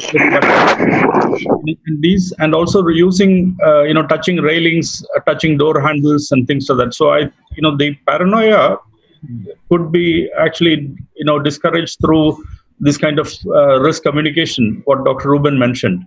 And we could use FM radios, and even what Mr. Dheeraj sang, the song which he sang on the COVID. If this could actually go on FM radio and also on, All India Radio and, various other channels and platforms, including social media, audio clips could go on social media. I think this would be a great service which actually can create greater awareness among people. Yeah, I think most of you would have heard of this, how in the first wave, Vietnam did a very good job of controlling the first wave. And then very, very few people, hardly any deaths and very few cases. And one of the classic best practice there was the government used one of the very popular pop star groups to actually do a hand washing type of a campaign. And then that not only picked up and became very popular in Vietnam, it was actually, YouTube spread it across the world. So, creatively using entertainers and other groups also to pass on these messages with catchy tunes is also important. In fact, I had also suggested to our, police commissioner and, senior government officers to use, the cash delivery vans of the ATMs, with the public interest messaging, which can actually talk to people. They can communicate to people in crowded places, in markets and so on. When the ATM cash delivery vans are going, they could actually be talking about, wearing masks and also physical distancing in crowded places. Similarly, we could also have, PCR vans, the police control room vans, which are actually going around the city. These could also be sharing these kind of messages. These are very simple things which could actually, they already have a PA system. They already have, recorders can actually be put into these vehicles and communication is possible. And as you said, if celebrities can give a 30-second or a 1-minute video, and this could also be then shared on, WhatsApp groups, that will actually create a lot of confidence and restore confidence of the people. So trust deficit and misinformation can be addressed using that. Yeah. In Nepal, what we are currently doing is that, creating short video clips. We call them explainer videos. Let's say this question. Somebody asks, can currency notes or coins spread the disease, right? It's a very simple, very straightforward, specific question. And you need to give a very specific answer to that, which might not need more than 1 or 2 minutes, right? So we are trying to make specific questions by, politicians, authorities, celebrities, etc. And if there are short messages like this, we call them explainer videos. Then and in various languages in Nepal, Nepali, Maithili, etc., Bhojpuri. And then this messages can then be sent through multiple channels. YouTube, Facebook or Instagram, etc., etc. Whereas if you make a long video, for 5 minutes duration, or half an hour or whatever, explaining everything from top to bottom, then you have only limited ways in which you can actually Yes. you can only put it in a TV. Whereas if you make short messages, and you can make multiple messages like this, and then people can, it can be in we also used even in India when I was there, ringtones, like when a person calls, Amitabh Bachchan actually talking and saying that, go check your BP, for instance. So there are various ways in which smart messages, very, very to the point, addressing a specific question can be addressed. And if it can be transmitted multiple times, then it gets into the people's head as to what to do. Dr. Reuben, one question from Mr. Imtiaz Mughal. Yeah, how much strong immunity can see? There are, this is again $1 million question, as we, say, because the virus is behaving very, very differently in different people. At the current point in time, what we really know is that those people who get the disease and then have moderate to severe symptoms, they seem to develop the best immunity in terms of the amount of antibodies. And the higher the antibodies, the likelihood of the disease not, you being protected. But if most people who are getting asymptomatic illness, that is only the PCR is coming positive, the test is coming positive, but they themselves don't have symptoms or very mild symptoms, they don't seem to produce as many antibodies as. So then we currently do not know. We are not at, it is still only about 9 months. Since the pandemic started. So we still do not know how long this immunity is likely to last. We are hoping that it will last for a long while. But other coronaviruses, human coronaviruses, they do not last for long, 4 months to 1 year, etc. And we are hoping that the vaccine will actually give us better immunity than the natural infection itself. And so we need to wait and watch. So currently, if a person gets disease, and then recovers from the disease, that person should not assume that he is completely free and he is unlikely to. This is not an infection such as measles or polio, etc., where you get one dose or a few doses with boosters, etc. You are protected for life. That is not the case here, and we need to wait and watch, and we need to see, because coronaviruses are one of the main causes of common cold. And common cold, it is called common cold because it is common. That means we get it repeatedly with different types of viruses, etc. So this is also one type of virus like that. And currently we do not know whether natural infection, if you get it by the virus itself, we get protected for always, or it like influenza, we might get it again and again. Or like dengue, we might get again and again because variants of viruses are actually there. Currently, all we know is that there is only one SARS coronavirus. It has not mutated enough to be difficult and cause illness with a mutation, etc. But few cases of that also has been, reported. Reinfection has also been reported. At least 9 to 10 cases have been reported in the literature. So we need to be careful. And then even after we get the disease and recover from it, we need to still wear masks, still have physical distancing, etc. Don't rely on we should not rely on our immunity. So that's what extra, too much of cautious we have to take it every day. So even so much of caution we have taken, sometimes we are taking this small thing also may lead to a problem. For example, last week I was driving to Madurai, and I was thinking, so next 6-7 hours I'm safe, I'm driving. But after the second toll gate, only I realized I'm giving money and taking money, coins and putting inside. Then I realized, oh my God, you have to be a bit careful. Immediately I stopped the next petrol pump, wash my hands, and then take the sanitizer and keep it over there. But if the message is not properly planted, many of the drivers who are moving many places, they can be a carrier of the virus to many places. So one side we are providing a service, and the other side it is beyond the capacity, it is moving somewhere else. So somewhere that should be a meeting point that service providers and the people, the community rightly pointed out, to come to a point where they can control the transmission. And so this is really a big challenge for government as well as the community. Suresh, there's a question also from Mr. V.S. Prakash on sewage. Yeah, so sewage sampling is being done by many countries. And because once a person actually gets the virus, it is also passed on in the stools of the person. And then once it gets into the sewage, then you can actually pick it up from sewage. And the only problem is that it is very good as a sentinel, as a kind of an early detection mechanism in countries and cities and municipalities where they have very good sewage system, where it is all underground sewage and it is clearly marked, and they know, if we pick up the virus from this particular part of the sewage, it means that these are the number of households that are actually affected, because the sewage system is only connected to this particular number of houses.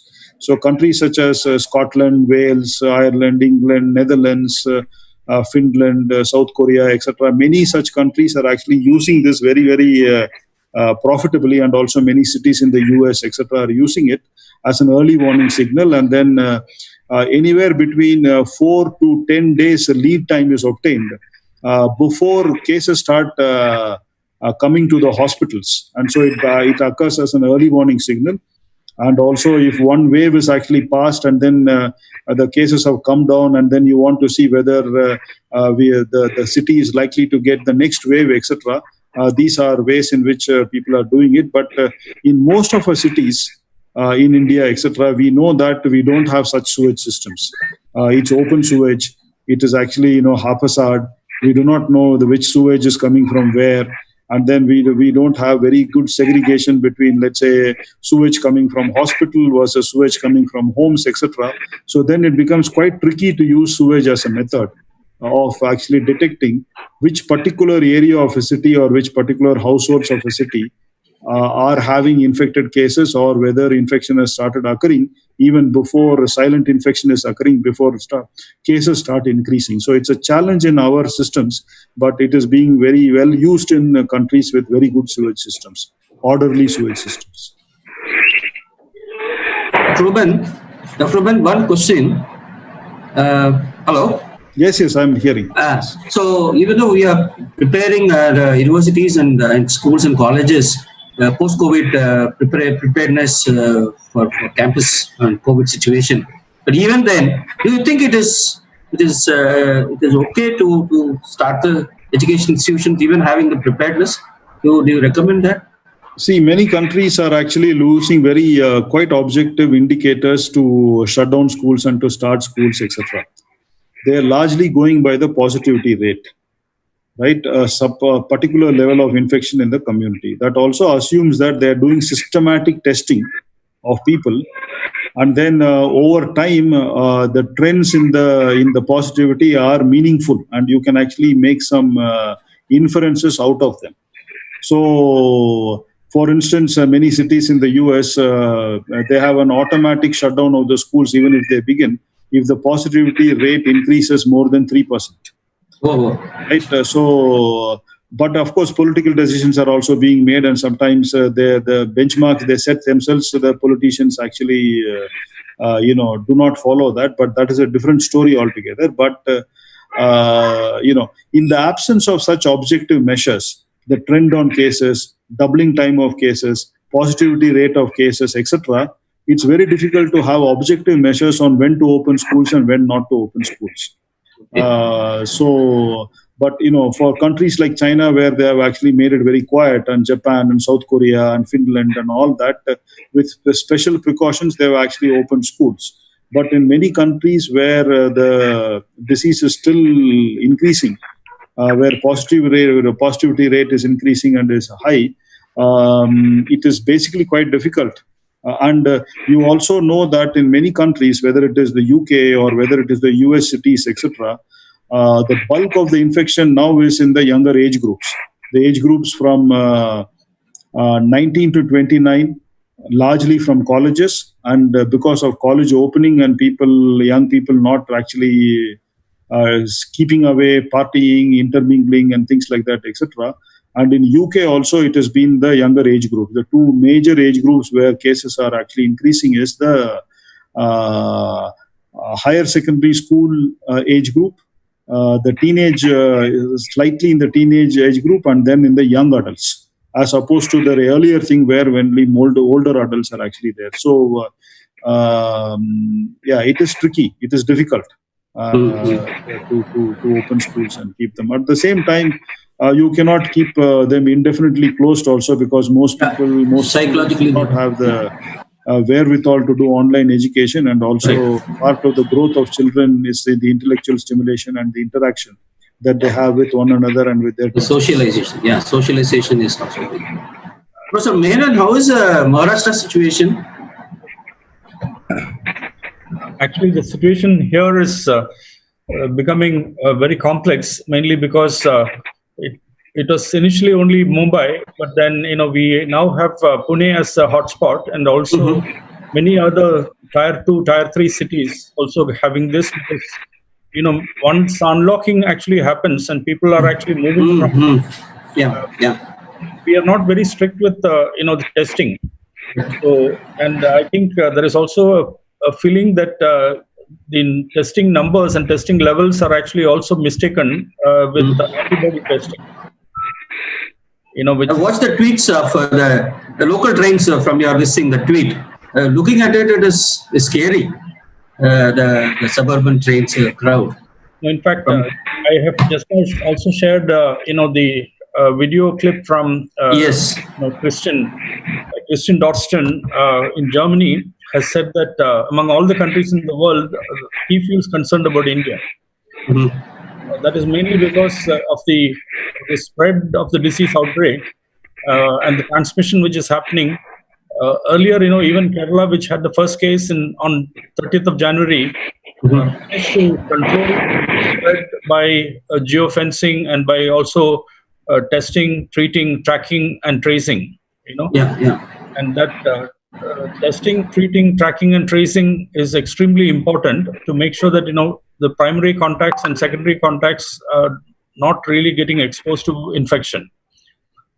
So what is happening right now is that because of the need to protect livelihoods, people are actually moving around to basically start work once again, because they need to have daily wages, they need to have continued work. Even in the informal, unorganized sector, people have started coming out and started working, because 7-8 months people have been staying without work. And many people have also suffered because they have had to pay salaries of people who were working at home, working from home. In the case of people working in the IT companies and so on, we can understand. But how do we really look at people who have lost their jobs and who are not getting income or salaries? So that is a problem. So even small units, in the MSMEs, SSI units, and others have also suffered. And because they have not working, the other larger companies have also suffered. So manufacturing has suffered in large numbers, and agriculture has also suffered. So I think we have a problem of basically bringing back the economy back, in terms of recovering. But early recovery is also a painful experience. Of course, yeah. Do it together. And Pune being an industry and automobile hub, naturally that we are big economic crisis would be there, definitely. Yeah, very, very sad. I think Suresh sir is now waiting for closing the session. Thank you. Is Mr. Michael Sree also there? Sir, our chairman, sir. Michael, sir. Okay, you take over, Mr. Suresh. Yes. Dr. Savita, you are there? Yes, sir, you can move on to the vote of thanks session. Okay. So, most respected chairman and the chief patron, Professor Vinod Menon sir, and Michael Vetha Siromony sir, thank you very much for being with us, encouraging us, making this session happen. Thank you on behalf of entire delegate presence here. We take this opportunity to thank one of our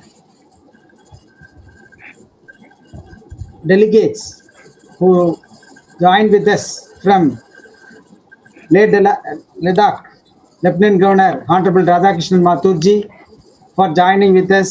He was here in almost 1 hour and heard the speech of the guest here and all the deliberations given by today's keynote speaker, Dr. REUBEN Samuel, Technical Officer, Team Lead, WHO Health Emergency Program of WHO Country Office, Kathmandu, Nepal. Sir, your presentation was really elaborate, meaningful, and practicable.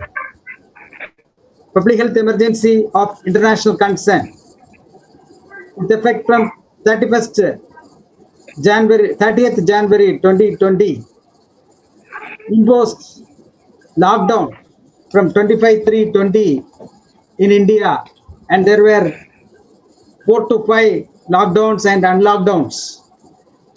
And the natural calamity, northeast monsoon started, and Amphan cyclone we experienced. The disaster practitioners, this time is a very challenging one, as you experienced in Nepal 25th April 2015, that the earthquake killed more than 9,000 people. 6 lakh structures in Kathmandu damage, and 3.5 million people became homeless, and around $1,000, 50% of Nepal GDP lost. So India took initiative of supporting Nepal. Within 24 hours, we established an emergency operation, 700 rescuers deployed, 11 people were rescued live, and 18 dogs were used. Around 1,176 million tons of relief materials were dispatched from MHA and the NDMA. So 11 people from Nepal and 180 people from Bihar were rescued by NDRF. This is the relationship between India and Nepal. During emergency, we work together, we support the community. So this emergency pandemic situation, both Nepal and India experiencing the similar situation, both the governments are taking initiatives. The organization like WHO, ICMR is taking major initiatives and working the lead role in helping the frontline warriors who are in the field and the rescue operators. Your presentation really an eye-opener and support system to all the people who assembled here, and also to the people who are connected in the live stream. Yadum Ure Yavarum Kelir, as you are from Tamil Nadu, now in Nepal, supporting Nepal and enhancing and encouraging all the rescue operators, field level practitioners, and medical fraternity to come out of this pandemic situation. As you said, to save life, protect society, and recover better, that is build back better mechanism, really touched by you, and all the components, best practices you have suggested help the frontline warriors and the government policy makers and the disaster managers to come out of this pandemic situation, finally helping the community at a large scale. So the Disaster Management and Rehabilitation Trust join hands with the Sree Ayyappa College of Nagercoil and all the distinguished dignitaries and delegates on behalf of the entire team. We take this opportunity to thank you, sir. Thank you very much. Thank you very much, sir. Thanks a lot. Thank you. Thank you. It was my pleasure. Thank you so much, sir, for your special gratitude. And in this great evening, I thank one and all for making this session a grand success. Thank you once again. Thank you. This is the message from our young compare. Dr. K.V. Jayashree Madam, Principal, who is the backbone of this program. Madam always inspires us, guides us, support us for the good contact of this program. We also take this opportunity to thank Dr. K. Meena, HOD Commerce and IQAC coordinator, who set this platform and keep this program go on. Dr. A.S. as Assistant Professor of English and the coordinator of this program, Unnat Bharat Abhiyan. She has taken much pain in organizing this program. As usual, she made the day happen. Thank you very much on behalf of entire people who are associated with this program. And Mr. Dheeraj, young boy, a world record creator. He has encouraged us. He has given thought-provoking and meaningful awareness program. As our Chief Patron Menon sir said, this program will be live broadcasted towards the social media so that the program, his knowledge and idea will reach the last mile. Connectivity will be established. I take this opportunity to thank our young moderators, Vaishnavi and Anjana, for your kind words, meaningful and purposeful. Yesterday, myself and Dr. Savita attended a last 5 days long faculty development program with NIDM. Lieutenant Governor Pondicherry associated and given the valedictory message. The madam's concern was the youths are missing, youths are not seen. Youth should emerge, you should come out, and they should support the senior people so that we can easily come out of this pandemic situation. So now we have identified two warriors, Vaishnavi and Anjana. You deserve all appreciations and congratulations. Finally, I take this opportunity to thank all the delegates and distinguished panelists, and above all, our Professor Suresh Mariaselvam sir is a bridge between Dr. REUBEN sir and us. He is the bridge between Nepal and India. He made this day happen and introduced, rather presented the today's chief guest in a nice way, and the question answer part you have moderated well, sir. So on behalf of the entire team, we take this opportunity to thank you everyone, distinguished panelists and distinguished participants, and we will be here to hear the final word of our chairman, Michael sir, here now. Once again, thank you, sir. Before I could give it over that, one small thing. After this Chennai floods, after the Chennai floods, we organized with UNICEF one program called WASH Expo. The program, one of my student, MBA student, now is doing his research in Industrial College. He came out, he's a musician, and he wrote a song, composed and then sang the song, which was well appreciated, and Govt of Tamil Nadu recommended to Swachh Bharat, and it is in the website of Swachh Bharat. So you can do the same thing with this song also. You can write to Swachh Bharat, Government of India, and that will be uploaded in the website itself, Swachh Bharat website, which will be viewed by the entire nation. So that's my humble recommendation. Thank you, sir. Thank you, sir. So let us hear from the final word from our chairman, sir. Oh, it was such a great listening to Dr. REUBEN Samir. I think I would say from A to Z, he has completed. It was very encouraging and it was very informative. I think it's worth replicating. I think I catch this point. The credibility of the information is the most important. And at this point of time in India, we thought when we started in January 30th, we are in a better positions. Possibly the fact doesn't reveal so. That means each one of us has to be concerned because it is a pandemic. It is something like collectively you have to do. I think it's a war against COVID-19. I think we should effectively do.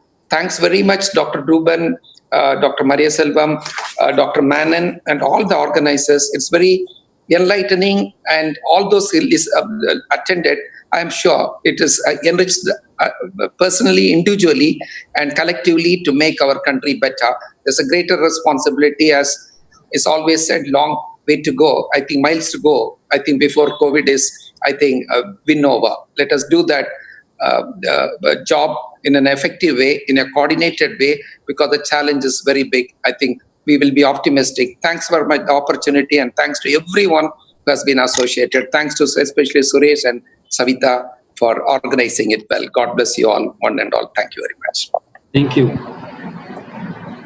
Thank you once again to all. So let's join our hands once again next week for the fourth session of the webinar series 2.0. Thank you. Thank you.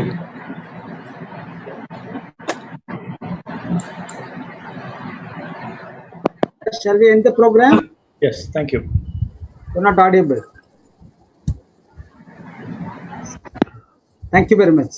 Thank you very much, everyone, especially can go. Suresh and Suresh Thank you. Selvam. And, Thank you very much. Thank you. Thank you. Bye. Take care. Stay safe. Thank you. Thank you very much. Thank you. Thank you. Thanks, one and all. Right. Thank Thank you. Thank you, Professor.